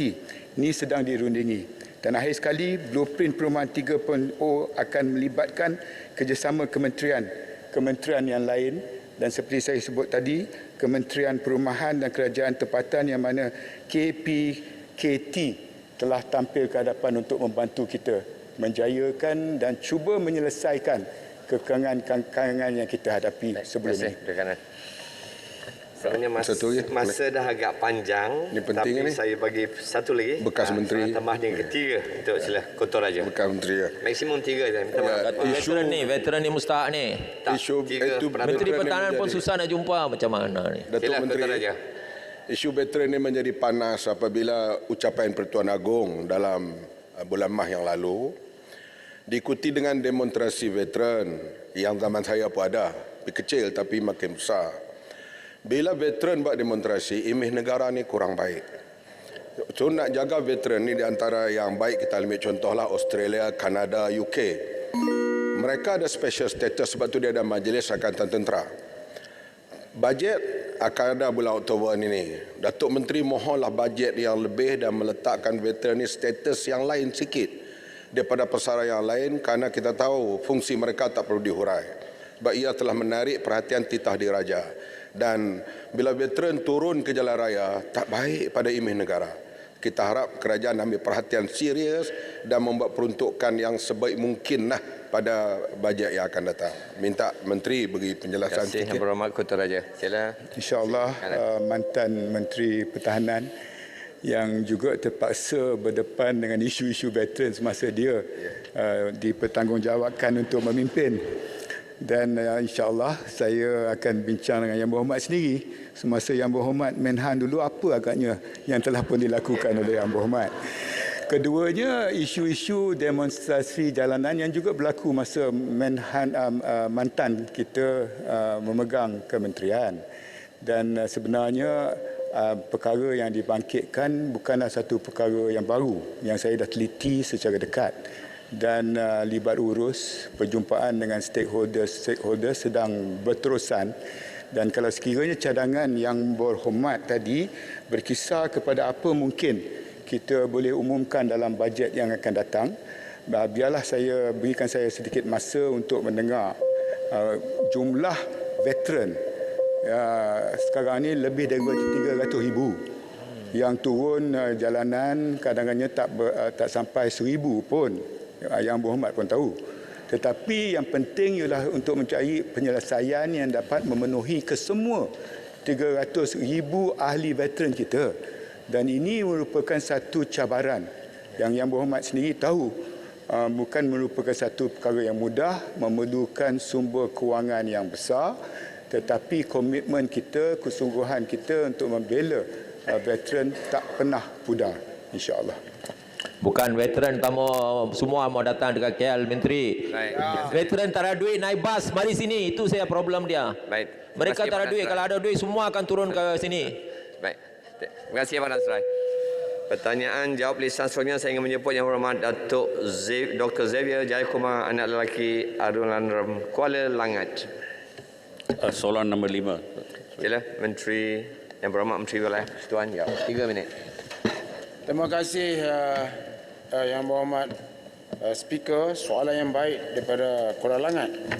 Untuk makluman Yang Berhormat, projek-projek bagi mengatasi masalah banjir di Kuala Lumpur adalah di bawah seliaan Jabatan Peparitan dan Saliran Wilayah Persekutuan. Ini kerana JPSWP bertanggungjawab menyenggara 10 sungai utama dan 20 kolam tanggungan banjir di Kuala Lumpur. Bagi tujuan tersebut, JPS di bawah Kementerian Alam Sekitar dan Air KASA telah menerima peruntukan tahun 2022 bagi menyenggara dan mengatasi masalah banjir di Kuala Lumpur sebanyak RM83.62 juta, merangkumi pemeliharaan sungai, kerja-kerja kecemasan luar jangka, kerja-kerja penyelenggaraan kolam takungan, program ramalan dan amaran banjir, rancangan tempatan banjir dan juga penyelenggaraan sungai. Walau bagaimanapun susulan daripada masalah banjir kilat yang berlaku, Jemaah Menteri pada 27 April 2022 telah memutuskan supaya DBKL menggunakan reserve sedia ada DBKL bagi melaksanakan semua projek dan program mitigasi banjir. Pembayaran balik akan dilakukan kemudian. Projek-projek jangka pendek yang dirancang dan dilaksanakan oleh DBKL termasuk menaik taraf sistem saliran, terutama di kawasan hotspot banjir, memasang flap gate dengan izin di parit induk yang disalur ke sungai dan bina tembok penahanan banjir. Perbelanjaan bagi projek-projek jangka pendek dianggarkan RM160 juta. Bagi projek-projek jangka sederhana, DBKL bercadang untuk melaksanakan 8 projek mitigasi banjir, antaranya di Jalan Sultan Salahuddin, Bulatan Dato' On, sekitar Jalan Raja Mahdi, Sungai Toba, Segambut dan sistem saliran Jalan Kuching. Cadangan ini melibatkan kerja-kerja pembinaan kolam takungan bawah tanah dan kolam takungan terbuka, menaik taraf infrastruktur sistem peparitan sedia ada, dan perbelanjaan bagi projek-projek jangka sederhana dianggarkan RM345 juta. Manakala bagi projek jangka panjang, DBKL telah melantik jurupunding untuk melaksanakan kajian kesesuaian terhadap cadangan membina terowong simpanan air bawah tanah berskala besar. Taungan air bawah tanah ini telah dibina di beberapa bandar besar seperti Tokyo, Bangkok, Singapura, Amsterdam. Kita mengambil contoh terbaik bandar-bandar tersebut dalam mengatasi masalah banjir di tempat mereka. Tuan Yang Dipertua, untuk malam yang berhormat, bagi memastikan projek mitigasi banjir kilat ini dapat dilaksanakan dengan mantap dan berkesan, satu task force mitigasi banjir kilat wilayah Persekutuan Kuala Lumpur telah ditubuhkan dan dipengusikan oleh saya sendiri, Timbalan Menteri, Ketua Setiausaha, Datuk Bandar, Pegawai-pegawai kanan Kementerian Persekutuan dan juga pegawai kanan Kementerian Wilayah Persekutuan dan juga jabatan-jabatan teknikal di BKL serta pengarah JPS. Selain itu, wakil-wakil agensi lain turut menganggotai task force ini seperti Kementerian Alam Sekitar, Poli Diraja, Jabatan Bomba, Angkatan Tentera, APM, JKR, JPS, Jabatan Meteorologi Malaysia, Dewan Bandaraya Kuala Lumpur, Rela, Agensi Pengurusan Bencana Negara, Jabatan Kebajikan Masyarakat, Kementerian Kesihatan Malaysia. Terima kasih. Terima kasih, Menteri. Sila, Kuala Langat, soalan tambahan. Terima kasih, Menteri. Tetapi saya nak tanya Menteri juga untuk projek-projek yang immediate ataupun untuk jangka pendek ini di dalam Kuala Lumpur, apa yang dicadangkan di dalam katakan 6 bulan ataupun 1 tahun ini? Yang jangka panjang itu ya, there's a working in plan, work in progress. So itu tak apa, kita boleh tunggu. Tetapi untuk sekarang, apakah cadangan-cadangan oleh kementerian untuk atasi masalah banjir yang kita akan hadapi dalam beberapa bulan juga akan datang? Sebagaimana yang berhormat Datuk Speaker, sebagaimana yang berhormat sedia maklum, setelah kita memperkenalkan projek serta-merta, kita telah diuji dengan 3 kali hujan lebat luar jangka, dan syukur alhamdulillah 3 kali kita dapat melepasinya dan banjir kilat dengan izin Allah tidak berlaku di 25 lokasi yang saya sering sebutkan. Jadi di antara projek-projek ini yang kita laksanakan ialah menaik taraf longkang, lubang, kita pasang sandbag. Kemudian kerja-kerja pembersihan kolam takungan, kolam jalan Travers, kolam Universiti Malaysia, Jalan Ma'aruf, Bangsa dan sungai-sungai sekitar Kuala Lumpur. Visual inspection, flap gate, pemasangan kamera bawah tanah, flood wall, pembinaan infrastruktur inspection chamber, pengurusan sumber manusia, pembelian portable pump, water jet, tangki dan dalam pelbagai jenis saiz, pembelian 18 unit pump berkapasiti besar, pembelian kenderaan, pembelian lori water tanker dan juga lain-lain lagi. Ini adalah jangka pendek yang kita laksanakan serta-merta, dan insya-Allah walaupun setengahnya kita nampak macam seolah-olah agak konservatif sikit bagi pandangan setengah orang, tetapi ianya berjalan dengan lancar. Itu sebab wakil rakyat, ahli-ahli Parlimen Wilayah Persekutuan ni kita nampak dia macam berpuas hati sikit. Tapi kawan-kawan kita di luar tu mungkin tidak nampak kesannya. Jadi kita telah kita umumkan apa yang telah kita buat. Terima kasih, Menteri. Terima kasih. Soalan tambahan pertama kedua, sila Lembah Pantai. Terima kasih Datuk Yang Bertuah. Terima kasih Yang Berhormat Menteri. Bila kita lihat hujan berterusan dengan ARI ataupun Average Recurrence Interval yang tinggi, hujan sebulan dalam masa sehari, bukan setakat banjir kilat yang berlaku, tapi seperti yang Berhormat Menteri tahu, kita di Kuala Lumpur juga hadapi masalah tanah runtuh. Dan tanah-tanah runtuh ini berlaku akibat daripada saliran yang sudah lama tidak dibaiki. Soalan saya, apakah usaha kementerian dan khususnya Dewan Bandaraya Kuala Lumpur untuk mengenal pasti berapa kilometer saliran yang perlu dibaiki, dan adakah dana mencukupi disediakan daripada rizab yang Berhormat Menteri sebutkan tadi? Kerana di Lembah Pantai contohnya, kita pada Disember yang lalu ada 5-6 kawasan tanah runtuh.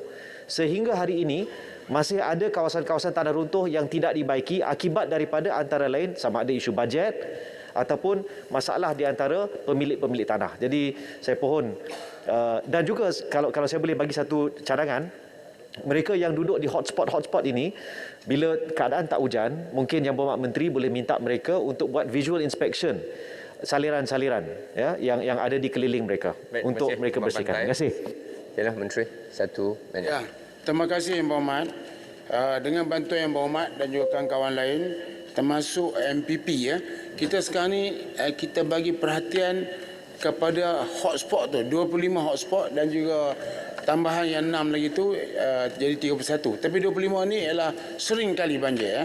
Kita telah kena pasti dan kita telah tahu apa yang harus kita laksanakan. Cuma ada beberapa kekangan sikit macam tanah runtuh, kita harus mendapat harus mendapat maklum balas daripada Ikram. Jadi selepas itu kita tengok bagaimana boleh kita laksanakan ataupun kita usahakan untuk memperbaikinya. Dan sebahagian besar daripada kawasan tanah runtuh ini adalah di bawah JKR. Walau bagaimanapun di BKR mengambil tanggungjawab untuk menyelesaikan semua perkara-perkara yang berlaku di sini sebab ianya telah menjadi perhatian umum, dan jabatan-jabatan kita telah bincang dengan semua jabatan supaya kita laksanakan dulu projek ini agar benda ini tidak berulang lagi. Jadi termasuklah di Lembah Pantai yang berhormat seringkali berada di tempat yang saya melawat, dan kita telah selesaikan hampir semua. Tapi ada tempat-tempat yang kita tak dapat besarkan longkang lagi. Kita buat orang kata gerakan sementara dalam bentuk menyediakan pam dan juga mencuci kawasan yang wajar. Walaupun di tempat hotspot yang telah kita kenal pasti, insya-Allah banjir kilat tidak berlaku. Menteri, tambah bajet untuk JKAUS, Jabatan Kejuruteraan Awam dan Saliran. Ya. Di situ saya lihat boleh bantu. Ya. JKAUS. Ya, insya-Allah kita bajet yang dibenarkan oleh Kerajaan Persekutuan untuk kita belanja itu mencukupi untuk mengatasi apa yang kita hadapi sekarang. Terima kasih. Bukit Bintang. Ya, terima kasih. Baik, terima kasih. Soalan tambahan. Dan 2 soalan tambahan, cuma saya boleh bagi 1 saja lagi, saya kena ambil sebelah sini. Yang berhormat Bintulu, salah. Tapi ini isu Kuala Lumpur boleh bagi pertimbangan tak? Satu lagi soalan tambahan selepas Bintulu. Terima kasih. Peraturan Masyarakat 3. Datuk Yanti Petua. Sila, Bintulu. Bagi peluang sama saya bagi soalan tambahan. Terima kasih Yang Berhormat Menteri. Tadi saya dengar di jawapan daripada Menteri, kata nak buat terhubung, nak buat ini itu. Tetapi kita ada lihat ke tidak, kalau terhubung buat sini sana, simpang air bawa, tapi akhir sekali air mepam bagaimana? Sungai mesti mau mentalangkan. Peparitan mesti pun naik taraf. Kita ada tengok, kalau satu taman, kita pun sama saiz peparitan. Kalau 10 taman sana pun sama juga saiz. Bila air turun, hujan rapat, semua air overflow. Masuk sungai, sungai sudah penuh. Inilah kementerian ada lihat ke tidak ini masalah. Jangan kata sudah nanti konsultan, atau punya konsultan memang kong kali kong juga. Dia sudah dapat DMFI, dia peduli apa. Tapi akhir sekali, functional or not functional is another issue. Terima kasih, Menteri. Minta penjelasan daripada Menteri. Sila. Terima kasih. Kalau Yang Berhormat lihat, saya bagi detail tadi. Ingat menyempur Yang Berhormat tak perhatikan. Saya bagi detail. Satu demi satu. Dengan terperinci. Jangka pendek ini dah. Serta-merta jangka pendek dan serta-merta ini kita laksanakan. Dan kita sedang laksanakan. Dengan hebat dan dahsyat. This one no more kong kali kong. Okay? Kemudian jangka sederhana, kita telah namakan 8 projek untuk jangka sederhana yang boleh kita laksanakan di antara setahun sehingga 2 tahun. Begitu ya. Ini termasuklah kolam takungan bawah tanah dan juga kolam terbuka. Dan yang termasuk yang lain itu ialah mendalamkan sungai, mencuci kolam takungan dan sebagainya. Dan yang ketiganya jangka panjang. Yang membuat jangka panjang ini ialah membina kolam takungan bawah tanah. Dan kita bawa bawah tanah ini bukan bawah bangunan. Ini di bawah sungai ataupun di bawah jalan raya. Air ini akan disimpan di sana sementara waktu. Selepas sungai dah surut, kita keluarkan air itu balik. Sistem ini cukup menarik. Yang Berhormat tak pernah tengok lagi benda ini berlaku. Yang dilaksanakan di beberapa negara, bandar-bandar raya besar di dunia. Jadi kalau Yang Berhormat lihat jawapan saya tadi, saya bagi detail. Dan ahli-ahli parlimen di Wilayah Persekutuan saya bawa melawat tempat ini satu demi satu. Dan saya terang kepada mereka. Dan sejak daripada tarikh di mana kerajaan pusat telah minta kita berbuat demikian, Yang Berhormat tak dengar lagi banjir berlaku di Kuala Lumpur. Mungkin di Bintulu saya tak tahu, tapi di Kuala Lumpur insya-Allah di bawah kawalan yang hebat dan dahsyat. Jadi kalau Yang Berhormat lain daripada lain keluar pada Kuala Lumpur ingin melawat tempat ini, saya bisa saja bawa besok Menteri pun duduk Perlis melawat tempat yang berkenaan. Itu sebab Shah Alam bekas menteri, dia melihat bahawa ini satu pendekatan yang hebat yang dibuat oleh menteri sekarang. Terima kasih. Baik. Terima kasih Yang Berhormat Menteri. Pertanyaan jawab lisan seterusnya saya ingin menjemput Yang Berhormat Datuk Wira Dr. Muhammad Hatta Ramli Lumut. Terima kasih. Assalamualaikum warahmatullahi wabarakatuh. Tuan Ketua, soalan nombor 6. Sila Yang Berhormat Menteri Kanan Kerja Raya dan Timbalan jawab 3 minit. Selamat pagi dan salam sejahtera. Berdasarkan statistik laporan pendaftaran kontraktor daripada Lembaga Pembangunan Industri Pembinaan Malaysia atau CIDB untuk tempoh 2020 hingga ke 30 Jun 2022, sebanyak 25,481 kontraktor baru bertaraf Bumi Putra telah berdaftar dengan CIDB. Semakan mendapati hanya sebanyak 6,918 kontraktor yang sedia ada bertaraf Bumi Putra tidak memperbaharui pendaftaran. Ini menunjukkan sebenarnya berlaku penambahan jumlah kontraktor bertaraf Bumi Putra sebanyak 18,563. Sehingga kini jumlah keseluruhan kontraktor grade G1 hingga ke G7 yang memiliki sijil taraf Bumi Putra adalah sebanyak 71,163. Saya yakin penambahan kontraktor Bumi Putra ini adalah hasil usaha kerajaan yang sentiasa membantu dan prihatin kepada kontraktor Bumi Putra. Yang pertama, antara usaha untuk membantu kontraktor Bumi Putra, kerajaan telah melaksanakan Pekeliling Perbendaharaan Malaysia PK 2.2, Kaedah Pelaksanaan Perolehan Projek Kerajaan tahun 2022 pindaan 1 Mac 2022 yang telah membuka lebih banyak peluang perolehan untuk membantu kontraktor G1 hingga ke G3 untuk mendapatkan projek kerajaan. Yang pertama, kaedah perolehan secara sebut harga dinaikkan daripada RM500,000 hingga ke RM800,000 dan yang kedua, kerja sehingga RM100,000 dipilih melalui cabutan undi.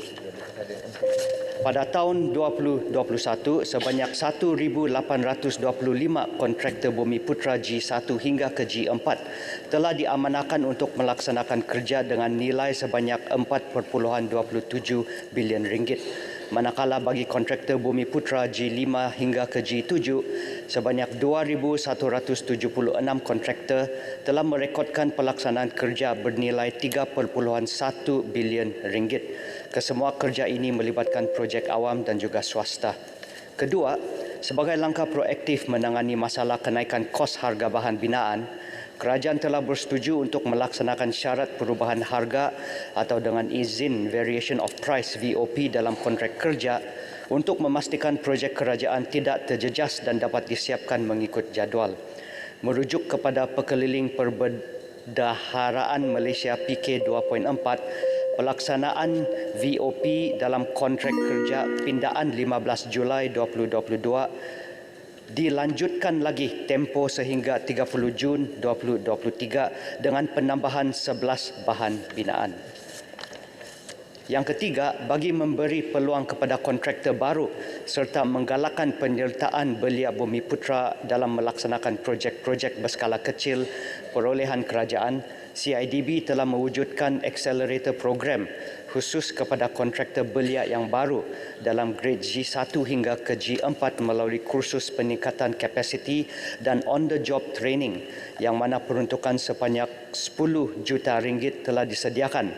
Kontraktor golongan belia baru yang tamat dengan jayanya dalam accelerator program ini akan ditawarkan untuk menyertai projek-projek kerajaan di mana keseluruhan projek adalah bernilai RM200 juta yang dilaksanakan dengan kerjasama 7 rakan strategik. Sekian dan terima kasih. Terima kasih Yang Hormat Timbalan Menteri. Soalan tambahan. Terima kasih Tan Sri Yang Ketua. Soalan tambahan saya, ya, kita menghargai jawapan yang telah diberikan. Statistik yang saya kemukakan dalam soalan saya perolehi daripada maklumat pada bulan Jun, ya, mengenai kedudukan kontraktor-kontraktor yang tidak berupaya untuk mendaftar renew dia license kerana masalah keuangan. Saya gembira kerana VOP ini diteruskan dan dilanjutkan.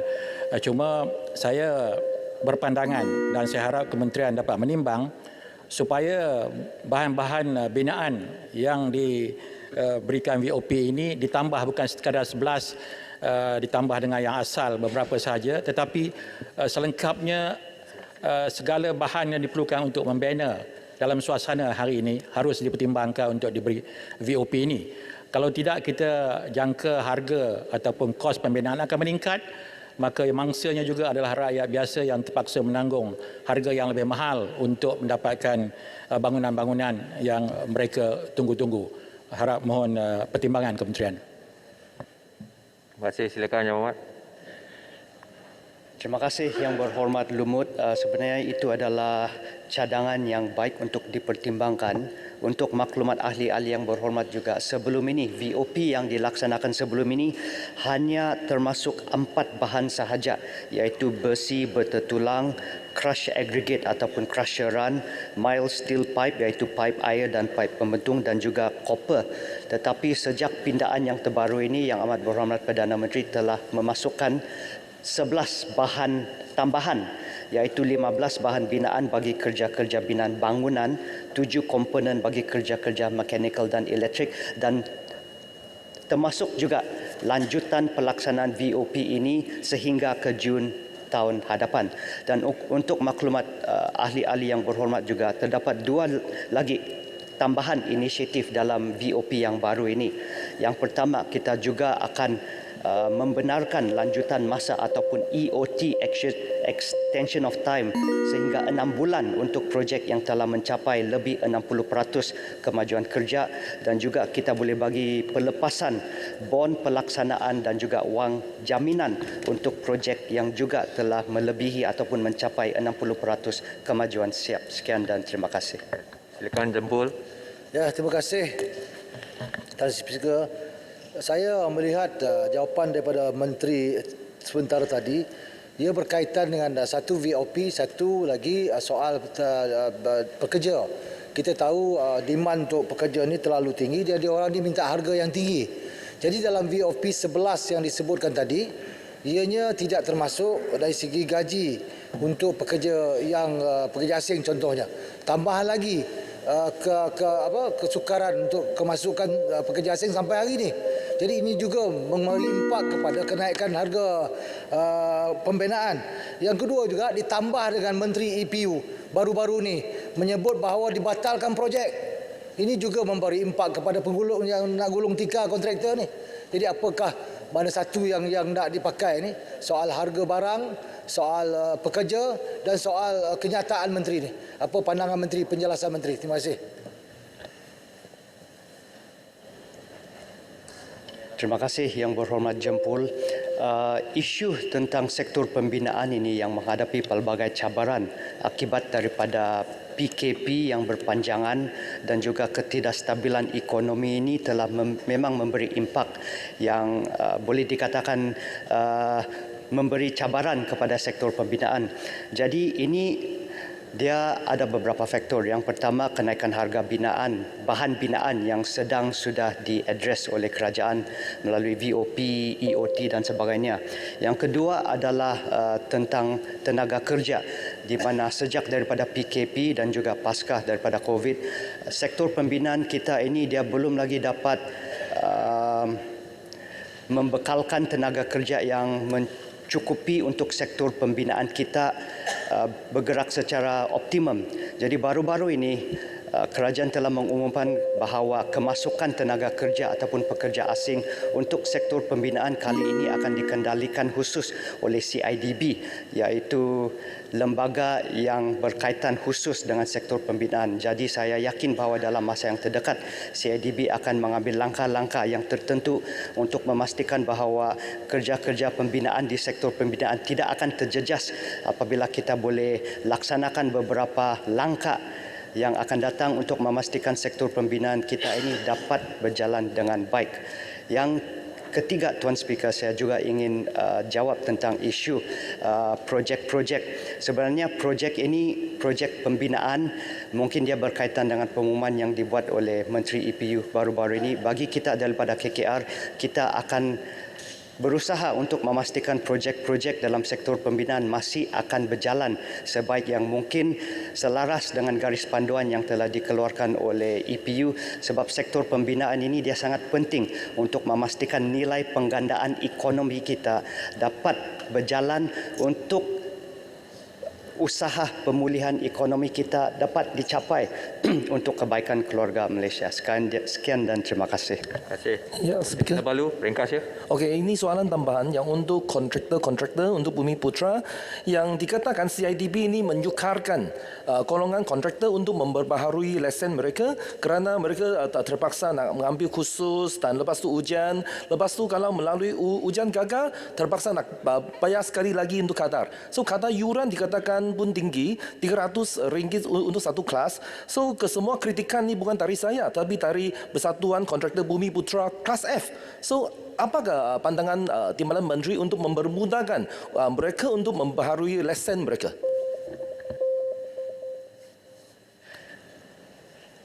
Terima kasih Yang Berhormat Kota Kinabalu. Terima kasih Tuan Speaker memberi banyak ruang untuk soalan-soalan tambahan. Yang pertama, peranan CIDB adalah yang pertama memudahkan sektor pembinaan. Tetapi apabila kita memudahkan sektor pembinaan, kita perlu pastikan bahawa syarat-syarat dan peraturan undang-undang itu mesti dipatuhi. Jadi apabila kontraktor memperbaharui lesen mereka ataupun mendaftar, mereka diperlukan untuk memenuhi beberapa syarat seperti pendaftaran, memastikan diorang tidak dikenakan tindakan tertib dan sebagainya. Mungkin yang YB Kota Kinabalu merujuk ini adalah di mana baru-baru ini kita telah meminta kontraktor-kontraktor kelas F yang telah berpengalaman lebih daripada 20 tahun untuk menaikkan dan meningkatkan grade mereka kepada G2. Syarat ini hanya untuk mereka yang sudah berpengalaman lebih daripada 20 tahun. Dan tujuan dasar ini sebenarnya adalah untuk memberi peluang kepada generasi baru untuk menceburi bidang pembinaan. Yang sudah lama di dalam kategori itu, yang berpengalaman, yang sudah ada kapasiti, bolehlah meningkat kepada peringkat yang lebih tinggi. Berilah peluang kepada kontraktor-kontraktor baru, orang-orang muda untuk masuk juga kategori yang lebih rendah dan mudah untuk diceburi. Sekian dan terima kasih. Terima kasih. Jelutong dan Sepang belum serang saya, jadi saya pemurah hari ini. Seterusnya Yang Berhormat Tuan Abdul Latif, silakan. Terima kasih Tan Sri Yang di-Pertua. Sekuriti makanan pentingnya tidak terperi. Semoga bertambah lagi produktiviti. Soalan nombor 7 saya beri jawapan Timbalan Menteri saya nanti. Terima kasih Tan Sri. Terima kasih. Silakan Timbalan Menteri. Ya. Assalamualaikum warahmatullahi wabarakatuh. Tan Sri Yang di-Pertua. Izinkan saya menjawab bersekali pertanyaan ini bersama dengan pertanyaan daripada Yang Berhormat Kanga bertarikh 21 Julai 2022 dan Yang Berhormat Kemaman bertarikh 2 Ogos 2022 kerana menyentuh isu yang sama, iaitu berkaitan dengan usaha memperkukuhkan sistem sekuriti makanan negara dan penghasilan serta pengaplikasian teknologi terkini dalam industri pertanian daripada MOSTI.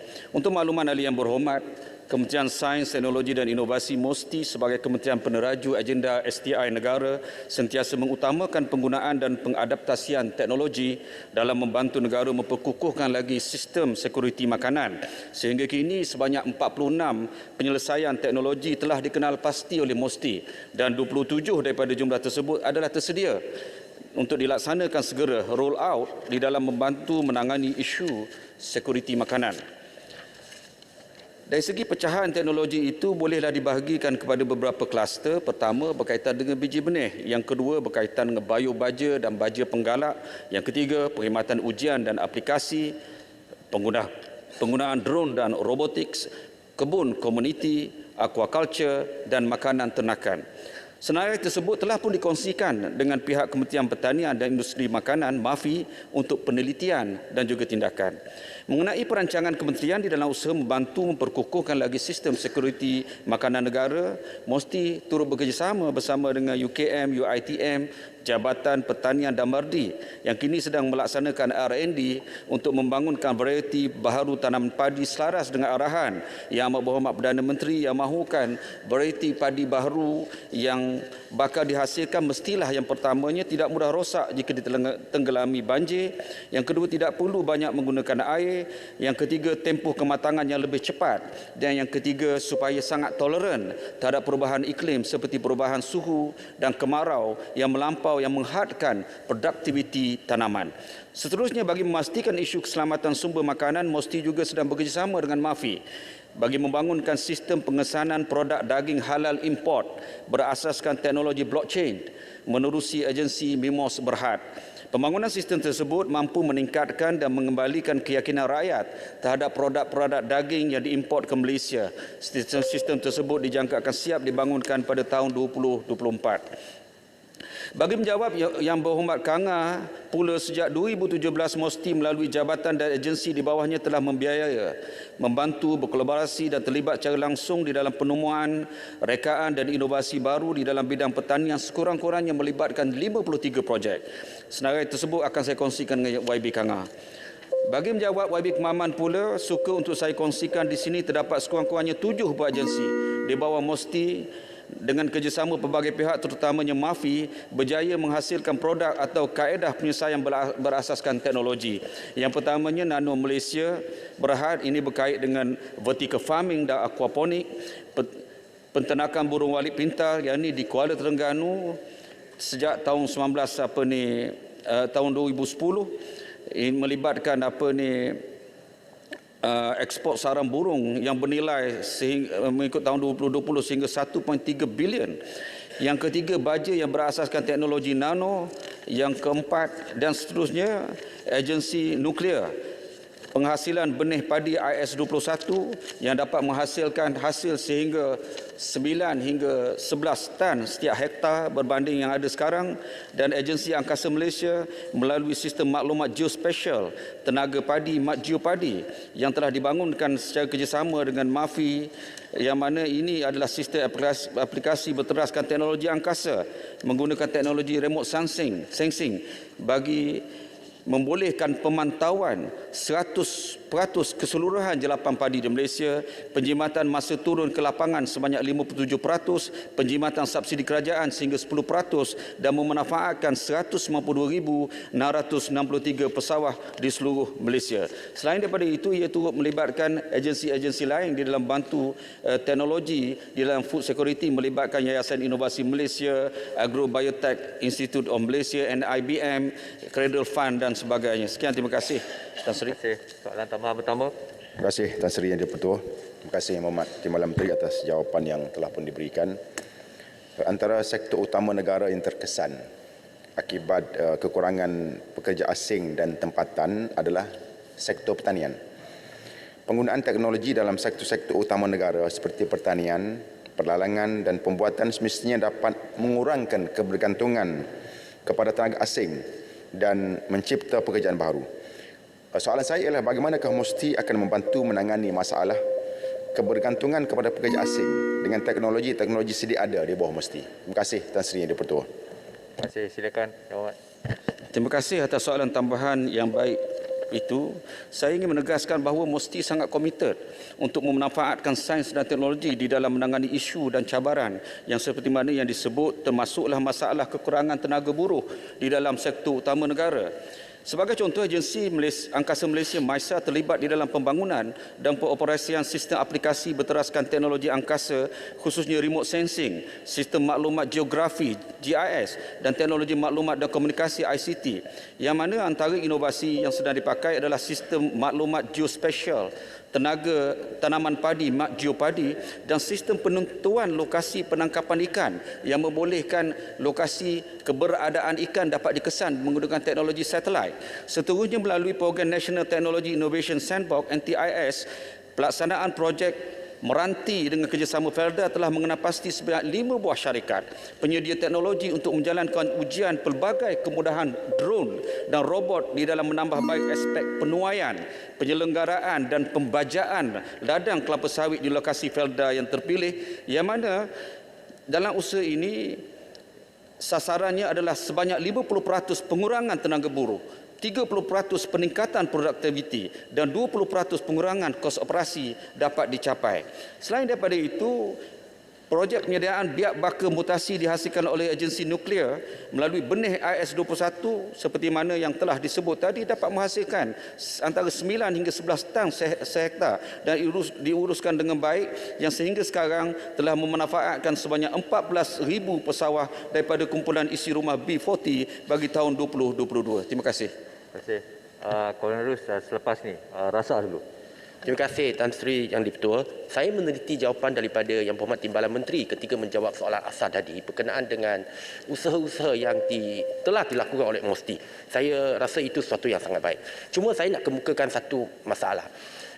Perkara ini pernah dibincangkan dengan MAFI. Saya rasa kepakaran MOSTI dalam hal ini amat berguna. Apabila kita menghadapi masalah harga ayam tempoh hari, sebab dedak ayam ataupun makanan ayam banyaknya diimport. Kalau soya itu kita fahamlah, cuaca negara ini tak mungkin kita nak tanam. Tapi macam mana dengan jagung? Sebab saya percaya cuaca di negara kita sesuai. Tapi dengan ada benda-benda perkara tertentu dari segi sains dan teknologi yang memerlukan kepakaran daripada MOSTI. Jadi apakah pandangan Yang Berhormat Timbalan Menteri ataupun apakah yang bakal dilakukan, dirancang dan direncanakan oleh MOSTI dalam membantu MAFI supaya makanan ayam yang jagung tu dihasilkan secara tempatan untuk mengurangkan kebergantungan kepada barangan import. Terima kasih Tan Sri. Terima kasih Yang Berhormat. Dalam perbincangan dengan MAFI, antara yang dibincangkan adalah tentang usaha untuk melakukan tanaman secara besar-besaran berkait dengan bijirin jagung ini. Kerana ayam yang daging yang diternak di dalam Malaysia ini secara umumnya yang jenis yang pemakanannya bergantung kepada dedak bijirin jagung seperti mana. Apabila melibatkan penanaman secara besar-besaran, sudah tentulah elemen teknologi banyak perlu digunakan. Di sini peranan yang dimainkan oleh MOSTI bagi memperkenalkan teknologi yang seperti mana yang telah disebut tadi, mekanisasi dan sebagainya. Dan selain daripada itu, berkait dengan pemakanan ayam itu sendiri, MOSTI telah membuat kajian tentang black soldier fly yang mana ia merupakan satu alternatif bagi protein ayam pedaging ini yang sedang dalam proses penyelidikan dan tidak lama lagi insya-Allah sedia untuk dilaksanakan pelaksanaan. Terima kasih atas soalan sangat baik. Silakan Yang Berhormat Penerus ya. Terima kasih Tan Sri Speaker. Terima kasih Timbalan Menteri. Saya tertarik dengan apa yang telah dilaksanakan atau ditawarkan oleh MOSTI 46 penyelesaian teknologi untuk menangani isu sekuriti makanan. Cuma persoalan kita ialah sejauh mana pelibatan anak muda, kerana yang celik teknologi ini dan inovasi ini adalah anak muda. Maka adakah di pihak kementerian sendiri mempunyai perancangan menyediakan skim latihan anak muda untuk terlibat dan unjuran bilangan yang akan terlibat dalam tempoh 3 tahun ke hadapan? Kalau tak boleh jawab penuh pun bertulis tak apa. Terima kasih Menteri.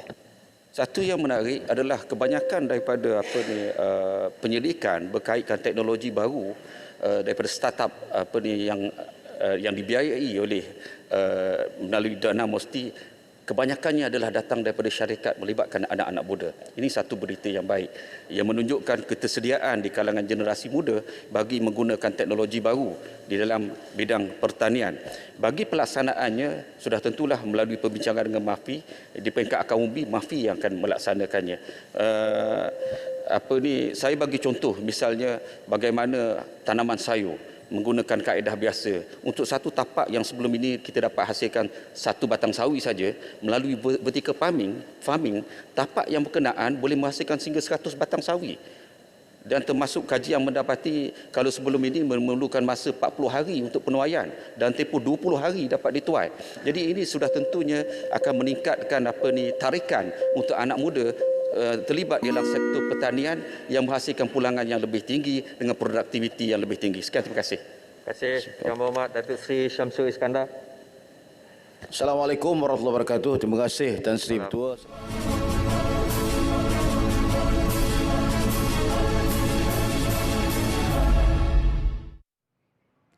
Assalamualaikum dan salam keluarga saudara, dan bagi anda yang baru sahaja bersama kami, ketika ini sedang berlangsungnya sesi perbahasan di antara Ahli Parlimen Kuala Nerus dan juga Menteri Timbalan Menteri Sains Teknologi dan Inovasi yang menyatakan apakah perancangan kementerian dalam usaha membantu memperkukuh lagi sistem sekuriti makanan negara. Dan sebelum itu sebanyak 7 soalan itulah sudah pun dijawab bagi pertanyaan-pertanyaan bagi jawab lisan dan 3 soalan bagi waktu pertanyaan-pertanyaan menteri. Dan izinkan saya untuk kongsikan sedikit apa yang telah dibahaskan sebelum itu, di mana bagi soalan waktu pertanyaan-pertanyaan menteri, Ahli Parlimen Lembah Pantai bertanyakan kepada Menteri di Jabatan Perdana Menteri Ekonomi Datuk Seri Mustafa Mohamed yang mengatakan bahawa antara projek yang ditangguhkan adalah projek-projek baru dan sedia ada yang belum dimulakan proses perolehan dan belum juga diiklankan, dan juga projek-projek bukan keutamaan